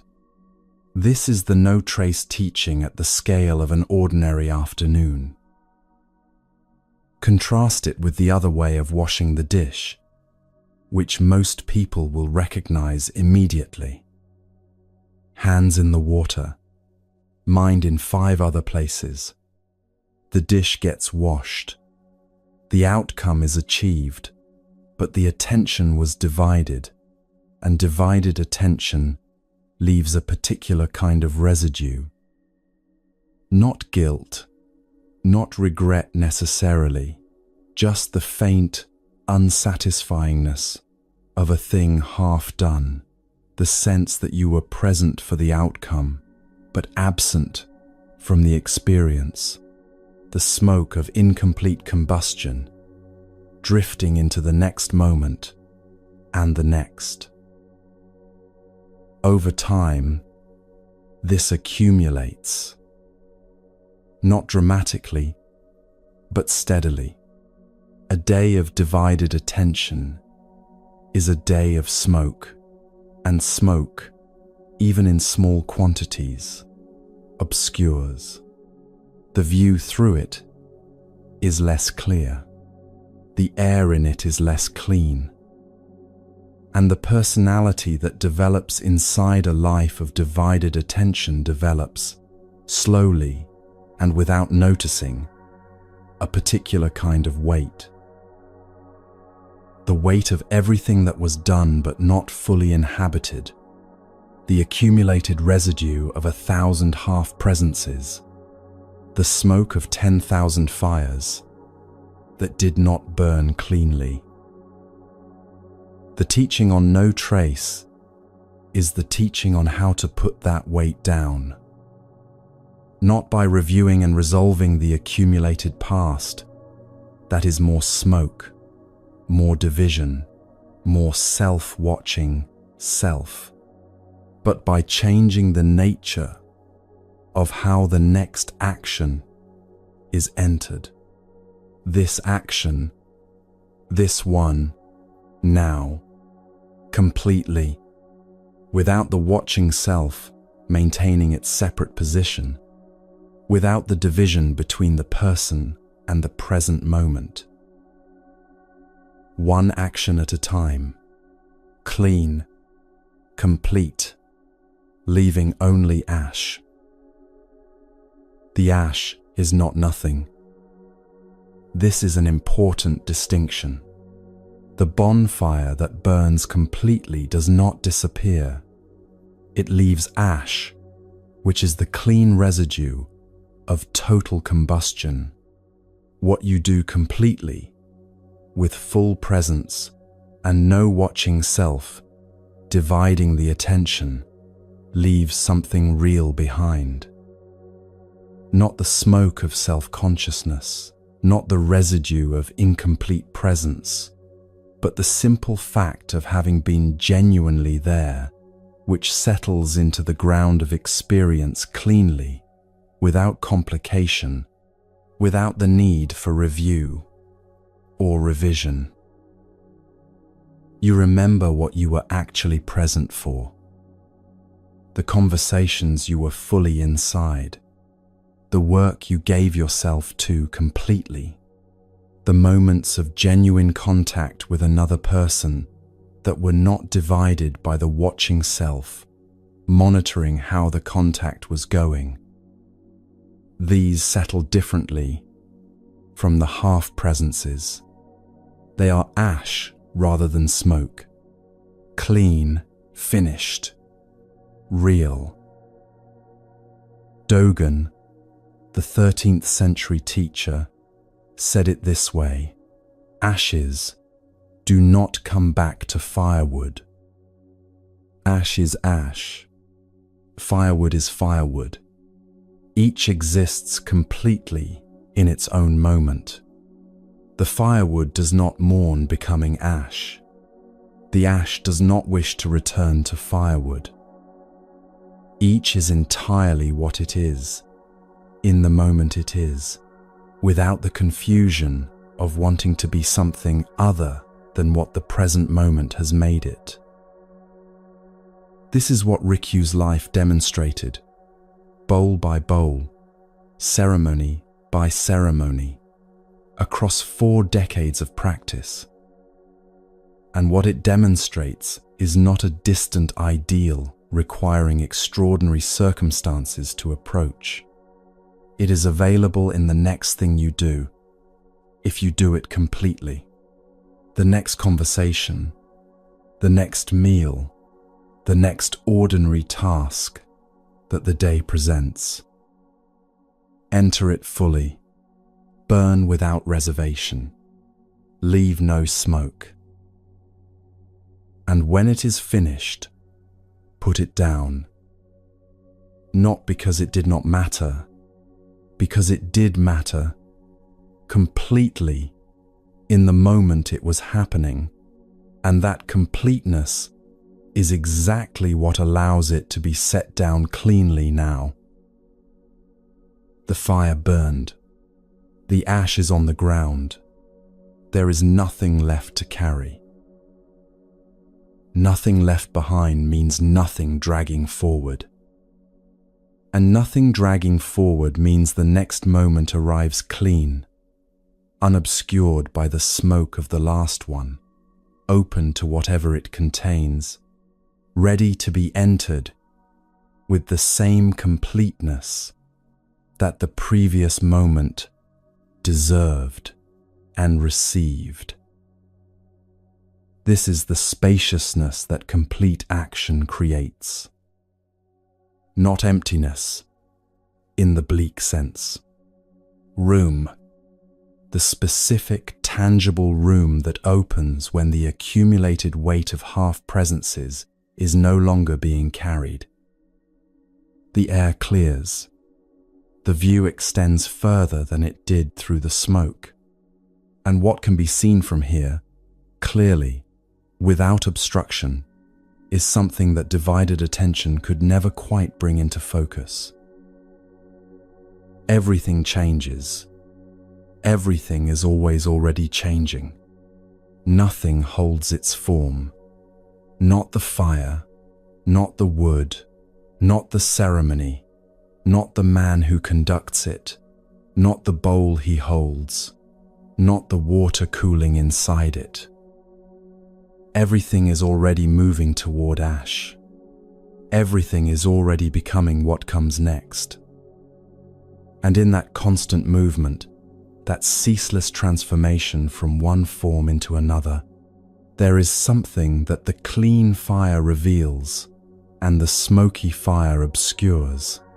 Something about the nature of existence itself that becomes visible only when the trace of self has been burned away completely.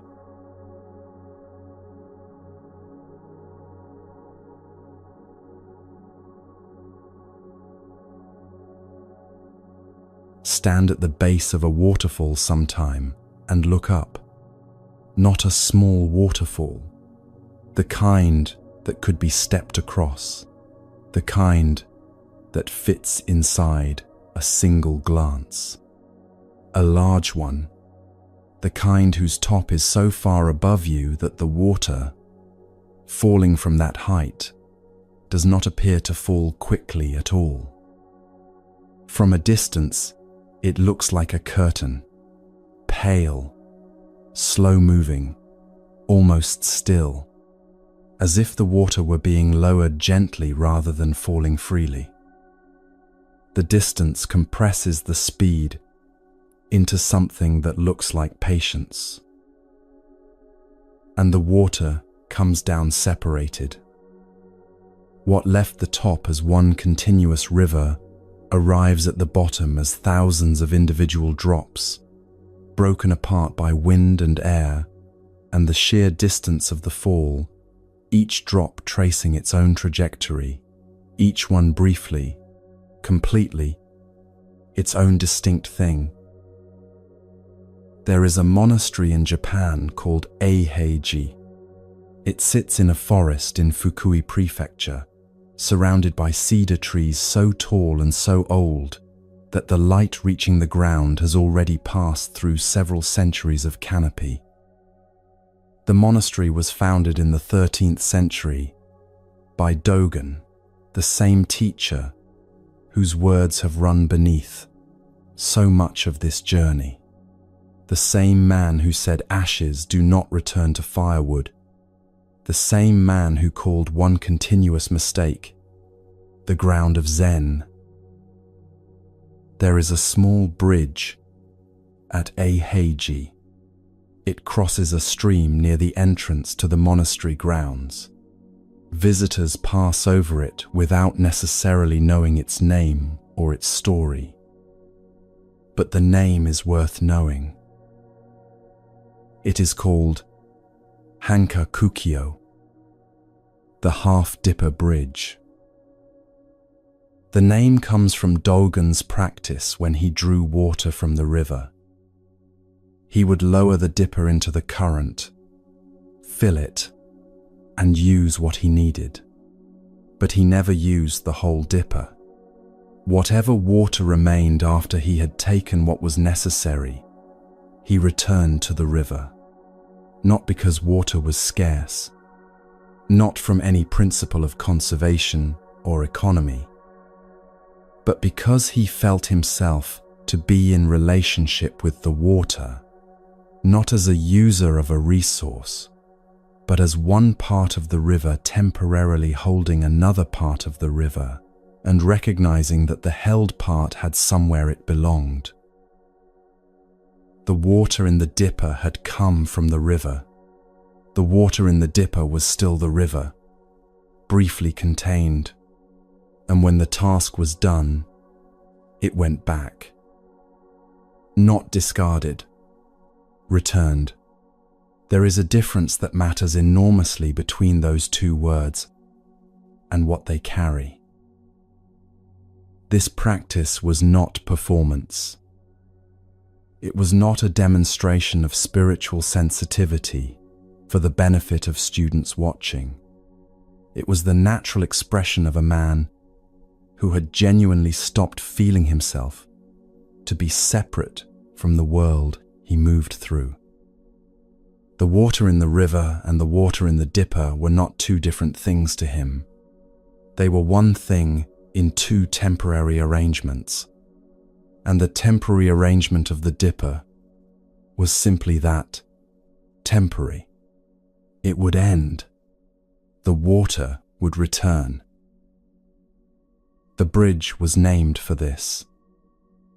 Not for a teaching Dogen gave, not for a text he wrote, but for a gesture he made daily, quietly, at the river's edge. The half-dipper returned to the water, the bridge named after the returning. Now look up at the waterfall again. The water at the top has not yet separated. It is still the river, one continuous body, moving together, undivided. At the top, the river has no individual drops. It has no sense of being many things. It simply is what it is, whole, moving, without the experience of boundary or separation. Then it goes over the edge, and in the falling, something changes. The wind catches it. The air breaks it apart. The single river becomes thousands of individual drops, each one now tracing its own path, each one now carrying, if we allow the imagination to follow the teaching, something like an individual experience. The experience of falling, the experience of the air pressing from all sides, the experience of distance from the river above and the river below, the experience, perhaps, of something like difficulty. The teaching here is not a metaphor being imposed on water. It is an observation about what separation does. Before the separation, there is no individual feeling. There is only the river, being the river, in the way that rivers simply are. After the separation, in the falling, in the distance, in the breaking apart, something that functions like individual experience begins. This is what birth is. This is what a human life is. The river going over the edge, the whole becoming temporarily many, each drop briefly, completely, its own distinct falling thing, with its own trajectory, its own weight, its own experience of the distance between where it started and where it will land. And the difficulty we feel, the suffering that arrives with consciousness and separation and individual existence, this is the difficulty of the drop in the air. Real, genuinely felt, not to be minimized or explained away, but understood now in its context. The difficulty belongs to the separation, not to the water itself. not to whatever we are before and after the falling. Before we were born, we were one with the universe. This is not a poetic sentiment. It is the most literal statement the teaching can make. Whatever we are, whatever consciousness is, whatever this experience of being alive amounts to, it arose from something, and that something was not separate from the rest of what exists. The river before the edge, the hole before the falling, the water before it learned the word drop. And after the falling ends, the drop returns. Not to nothing, not to absence or void, or the extinction of everything that the drop was during its time in the air, to the river, to the wholeness it came from, to the condition before separation, which is also the condition after it. Consider how the water must feel if we follow the image honestly when it lands. The falling is over. The separation is ending. The boundary between this drop and all the other drops is dissolving as each one meets the pool below and becomes indistinguishable from what it joins. The individual trajectory is complete. The individual weight is released. The individual experience of the air pressing from all sides is finished. What returns is composure. Not the composure of endurance, the gritted composure of someone who has held together through difficulty. The composure of return, the composure of the river finding itself whole again, one body, moving together, the individual drops reunited in something larger than any of them were during the falling. How glad the water must be. This phrase is not sentimental. It is pointing at something precise. The gladness is not an emotion assigned to water by a mind that needs comfort.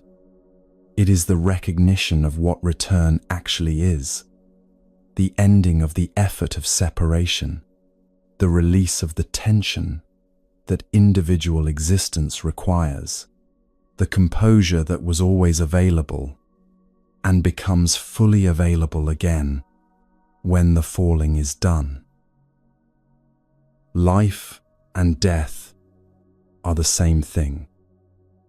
This is the teaching that most people hear as philosophy and feel unable to receive as comfort, because the thinking mind takes the two words, life and death, and places them at opposite ends of a spectrum, one desirable and one to be feared, one to be extended and one to be postponed. And the teaching says, they are the same water, different arrangements of the same thing, different moments in the same movement, the river and the drop and the river again. When this lands not as a concept but as a felt experience, and it can, if the image is stayed with honestly, what arrives is not morbidity or resignation. What arrives is rest, a particular quality of rest that is different from anything that ordinary comfort can produce, because ordinary comfort is given to a self that is still separate, still falling, still in the middle of its trajectory between the river above and the river below. This is something quieter than comfort, the recognition that the falling itself is held, that what falls is not falling away from something but falling toward it, that the drop has never, not for a single moment of its falling, stopped being water. Dogen returned the water in the dipper because he knew this. Not as a doctrine he had accepted, as a felt reality that expressed itself naturally in the act of returning. The water in the dipper was him. The river was him. The returning was not generosity. It was recognition. The river acknowledging itself in the dipper and inviting itself home. The bridge at Aheji still stands. People still cross it. The stream still moves beneath it. The same stream that moved beneath it in Dogen's time, carrying water that has been rain and river and ocean and cloud and rain again in the centuries since. The water does not remember its previous arrangements. The water simply continues, taking whatever form the conditions require, releasing that form when the conditions change, moving always toward the lower place, which is also always the returning place. There is a practice that emerges naturally from this, though it requires no formal instruction. When the fear of ending arrives, and it arrives for everyone, in whatever form it takes for each particular drop, the practice is simply to look at the water. Not metaphorically, actually, if possible, a river, a stream, rain on a window, water running from a tap. Watch what it does. Watch how completely it gives itself to whatever shape contains it. Watch how completely it releases that shape when the container changes. Watch how it finds its way always toward joining, always toward the larger body, always toward the condition of being undivided. The water is not afraid of this. The water has never been afraid of this. The water in the dipper does not resist the returning. The drop in the air does not refuse to land. The river at the edge does not hold back from the falling.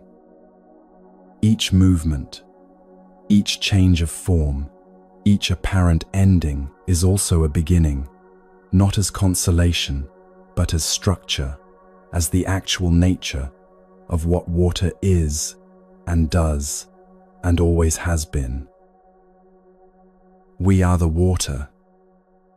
This is the teaching in its simplest possible form, not as metaphor, not as comfort dressed as philosophy, but as the most direct statement available about the nature of individual existence and what it is continuous with. We are temporarily in the dipper. We are temporarily the drop in the air. We have always been the river. We will be the river again. And right now, in this moment, in this particular arrangement of water that is briefly, completely, a listening human being, the river is here too. Not waiting at the other end of the falling, here, in the drop, in the breath, in the simple fact of being alive and aware and present in this moment, which is itself the river, knowing itself through the experience of a drop. The half-dipper bridge stands at the entrance to the monastery because this is the teaching that everything else rests on. Before you enter the monastery, you cross the bridge. Before you sit, before you bow, before you study, before you practice any of the things that practice asks of you, you cross the bridge that is named for the returning. The reminder is built into the threshold. You came from somewhere whole. You are going somewhere whole. And what you are doing right now, in the falling, in the individual trajectory of this particular life, This too is the river, knowing itself in a new way. There is no fear in this when it is genuinely felt. There is something much quieter than fear, the composure of water that knows what it is, regardless of what shape it is currently taking. The gladness of the drop approaching the river below. The rest that comes not from avoiding the falling but from understanding, all the way to the body, what the falling is part of. Life and death are the same water. The river and the drop are the same river. The half-dipper, returned, becomes what it always was.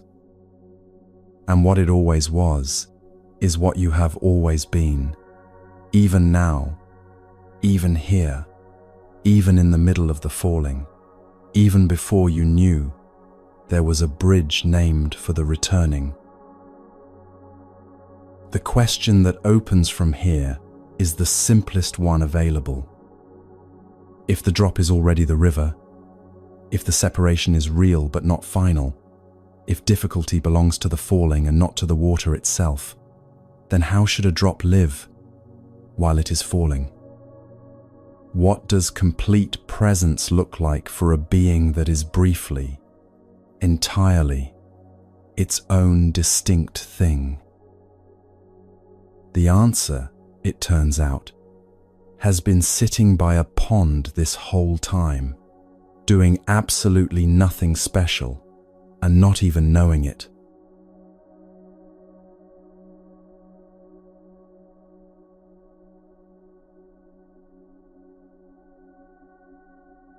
There is a frog sitting by a pond. He is not doing anything remarkable.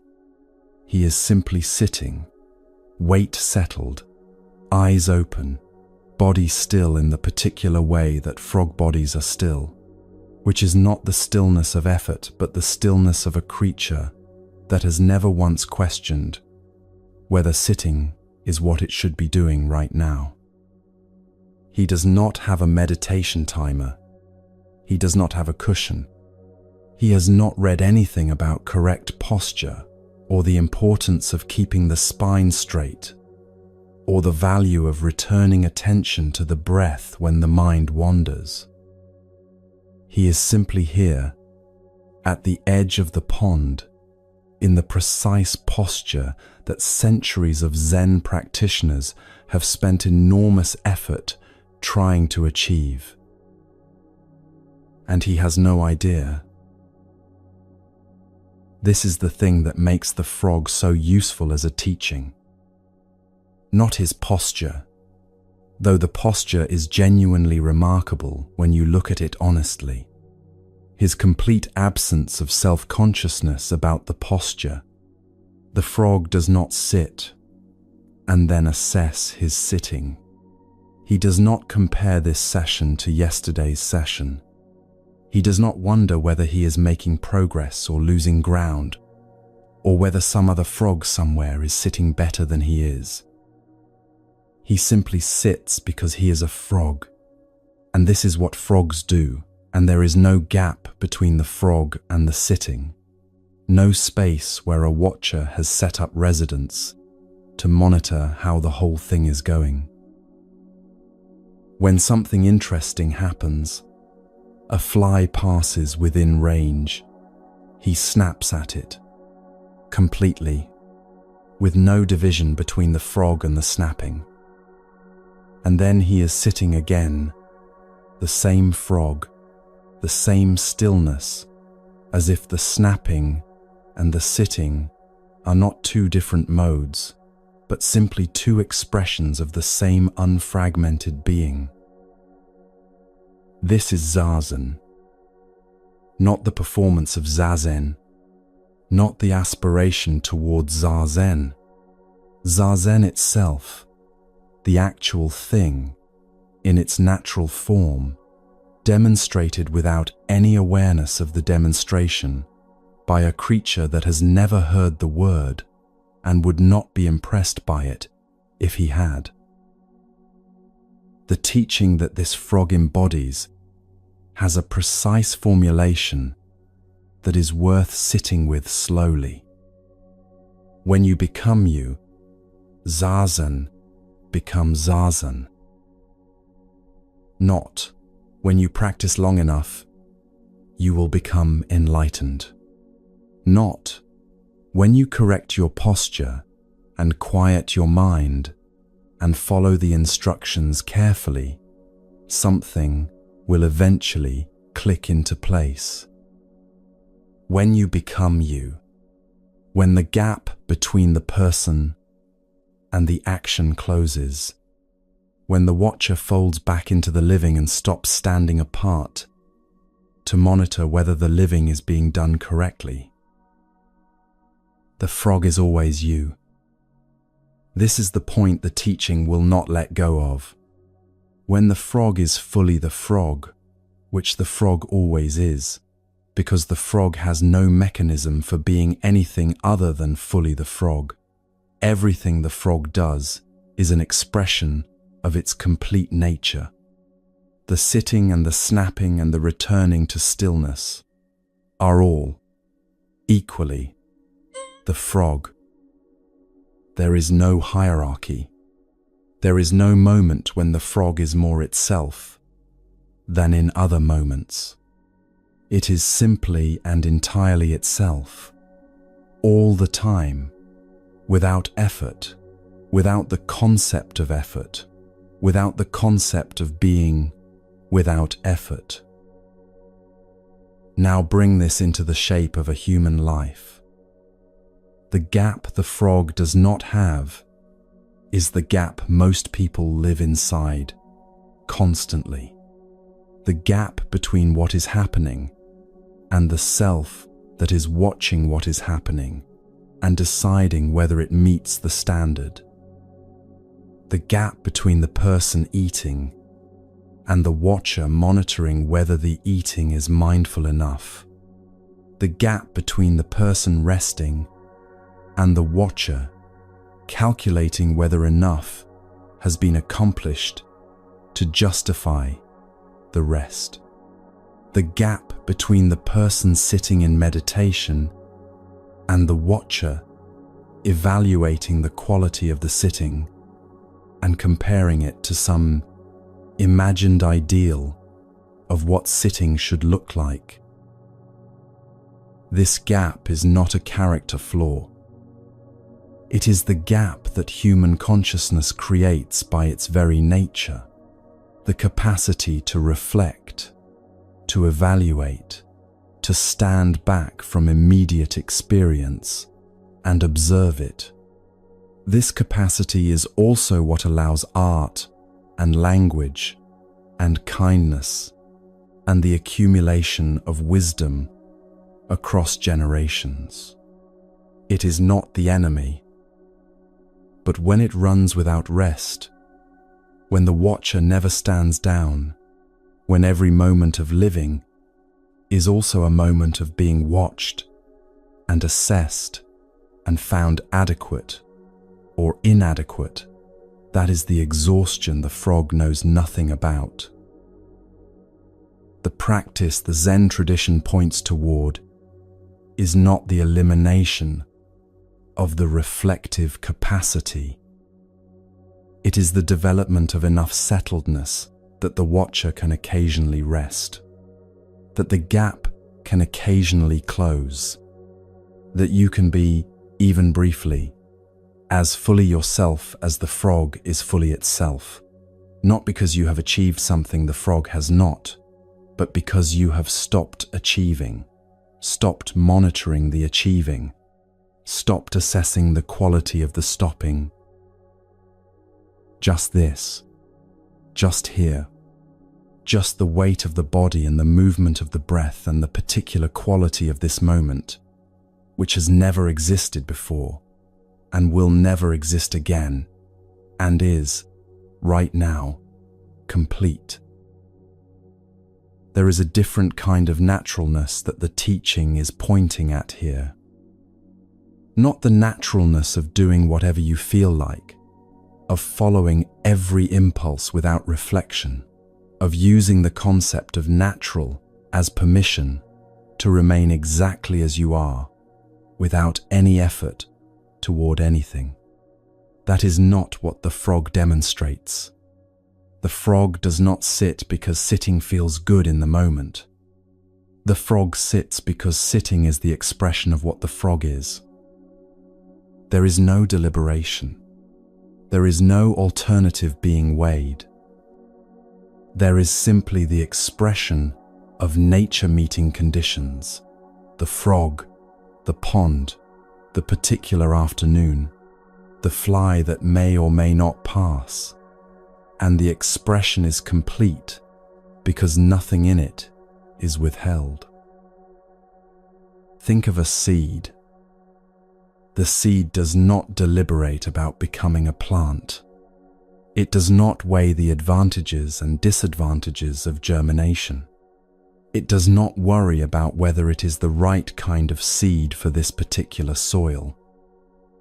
The conditions arrive: moisture, warmth, darkness, time, and the seed does what seeds do, completely, without reservation, without the concept of reservation. The plant that emerges is exactly what the seed was, expressed in the form that the conditions allowed. Nothing added, nothing withheld. This is the naturalness the teaching is pointing at. Not carelessness. The seed is not careless. Not effortlessness in the sense of nothing happening. The seed does extraordinary work in its germination. The plant does extraordinary work in its growing. But the work arises from nature meeting conditions, not from a self standing apart from nature and deciding how much of it to express and under what circumstances. When you are you in this sense, when the expression is complete, when nothing is being withheld for assessment or approval, then whatever you do carries the quality of the frog's sitting. Not because you have become enlightened, not because the practice has finally produced the result you are working toward, but because you are the result. You always were. The frog has been demonstrating this at the edge of the pond since before the teaching existed to describe it. Now there is a second figure in this final teaching, smaller than the frog, less comic, more intimate. There was a Zen master who lived alone in a small zendo. His name was Zhuan, and Zhuan had a practice that seems, at first, almost absurd. Throughout the day, without warning, without apparent occasion, he would call out his own name. Zhuan. And then, in the same voice, he would answer, yes. That was the whole practice. A name called into the silence of a small room. An answer returned.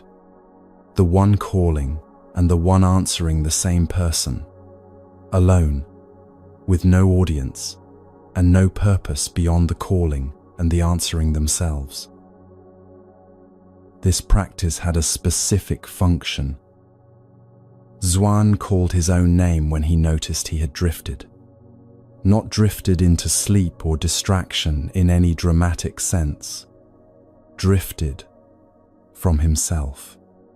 Drifted into the place where the living is happening, but the person is not quite present for it. The place where the body is here, but the attention has gone somewhere else. Into a loop, into a worry, into the past, or the future, or the imagined opinion of someone not present. When Zhuan noticed this drift, he called himself back. with his own name and answered with the only honest response to one's own name. Yes, here, present, the gap closed, at least for this moment, by the simple act of a name and its answer. There is something in this practice that is available to everyone, in whatever form fits.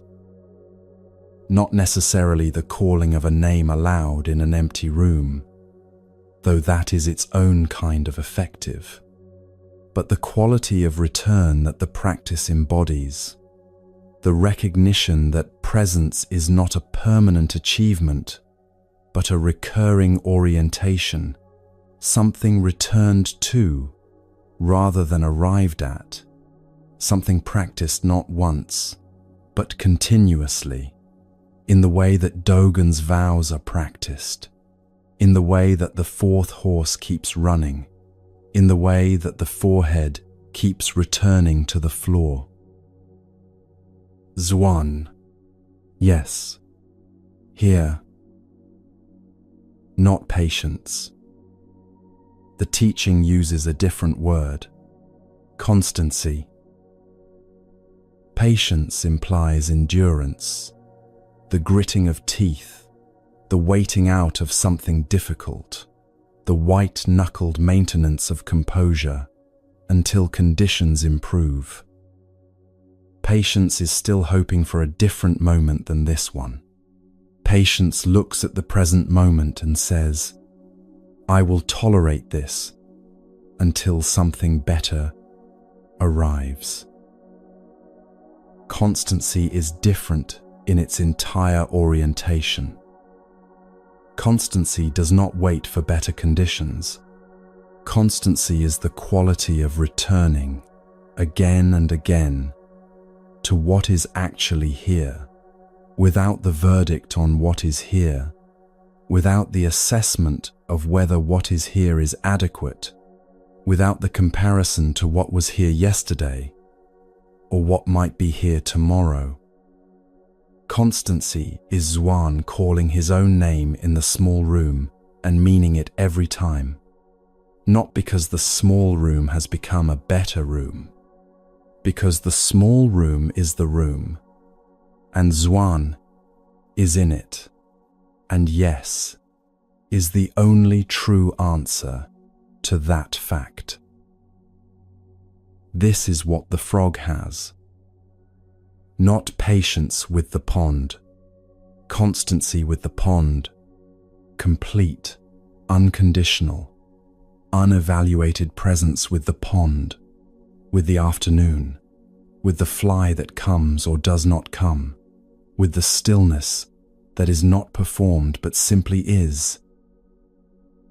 And this is what the entire journey of these 3 hours has been building toward, not as a destination that has now been reached, but as a recognition that has been slowly becoming available.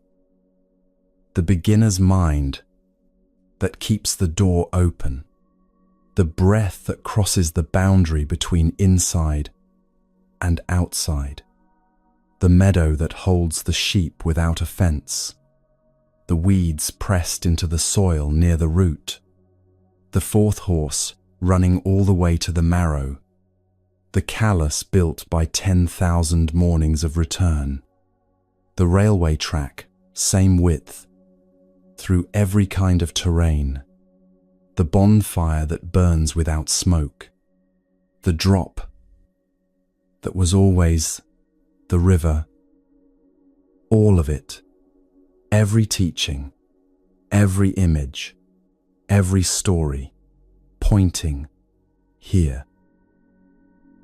To the frog at the edge of the pond, to Zhuan in the small room, calling his own name, to the simple, radical, endlessly available fact of being present for your own life, not because you have finally achieved the right conditions for presence, but because presence is what you are when the watcher rests and the gap closes and the name is called, and the only true answer comes back.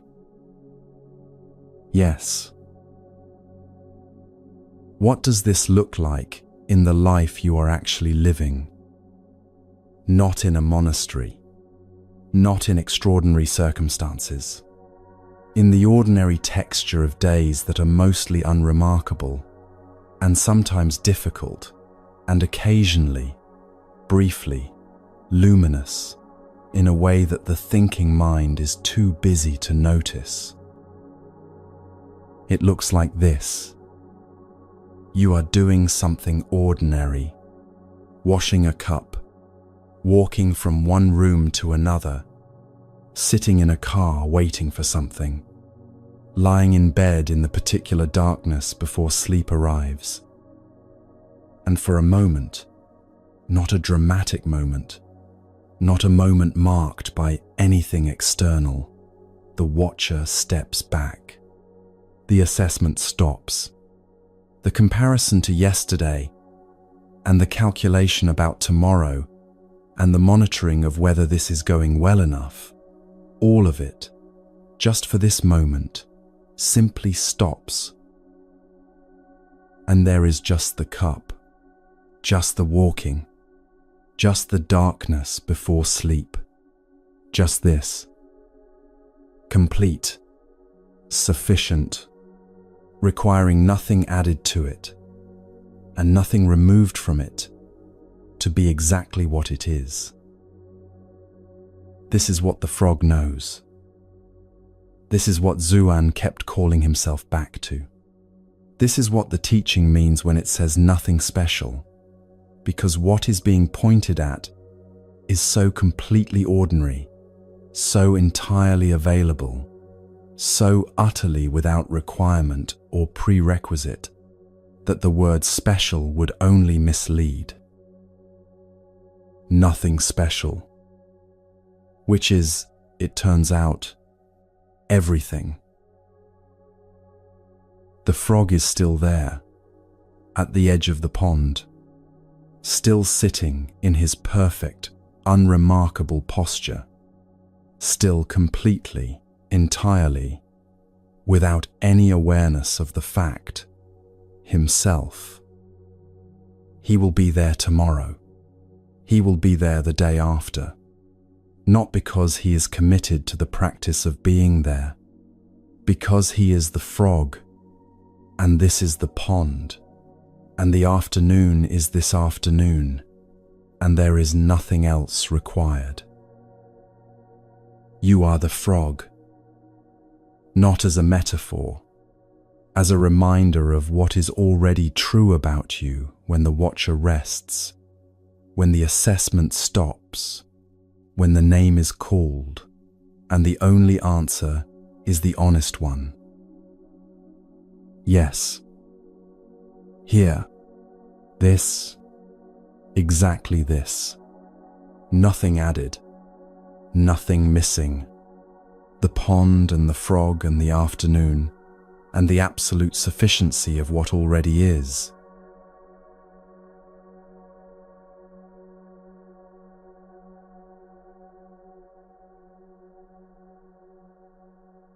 You are still here, not here as an achievement, not here because you followed the teachings correctly or understood everything, or arrived at some new and better version of yourself over the last 3 hours. Here in the simplest possible sense, breathing, weighted, present in a body that has been quietly, faithfully, doing its work this entire time, without once asking for your supervision. The breath is still moving, the same breath that was moving at the beginning. The swinging door, opening and closing, inside meeting outside, the boundary crossing itself with each inhale and each exhale, the way it has been crossing since the first breath and will continue until the last. Nothing about this has changed. And yet something in the quality of noticing it may feel different now, quieter, more like coming home than arriving somewhere new. That is the only destination this teaching has ever pointed toward. Not enlightenment as a trophy, not peace as a permanent weather system, just this, the simple, radical return to what was always here. The frog is still at the edge of the pond. Zwan is still in his small room, ready to call his own name the moment he drifts. The water is still falling and landing and returning. And you are here, exactly here, which has always been and remains enough.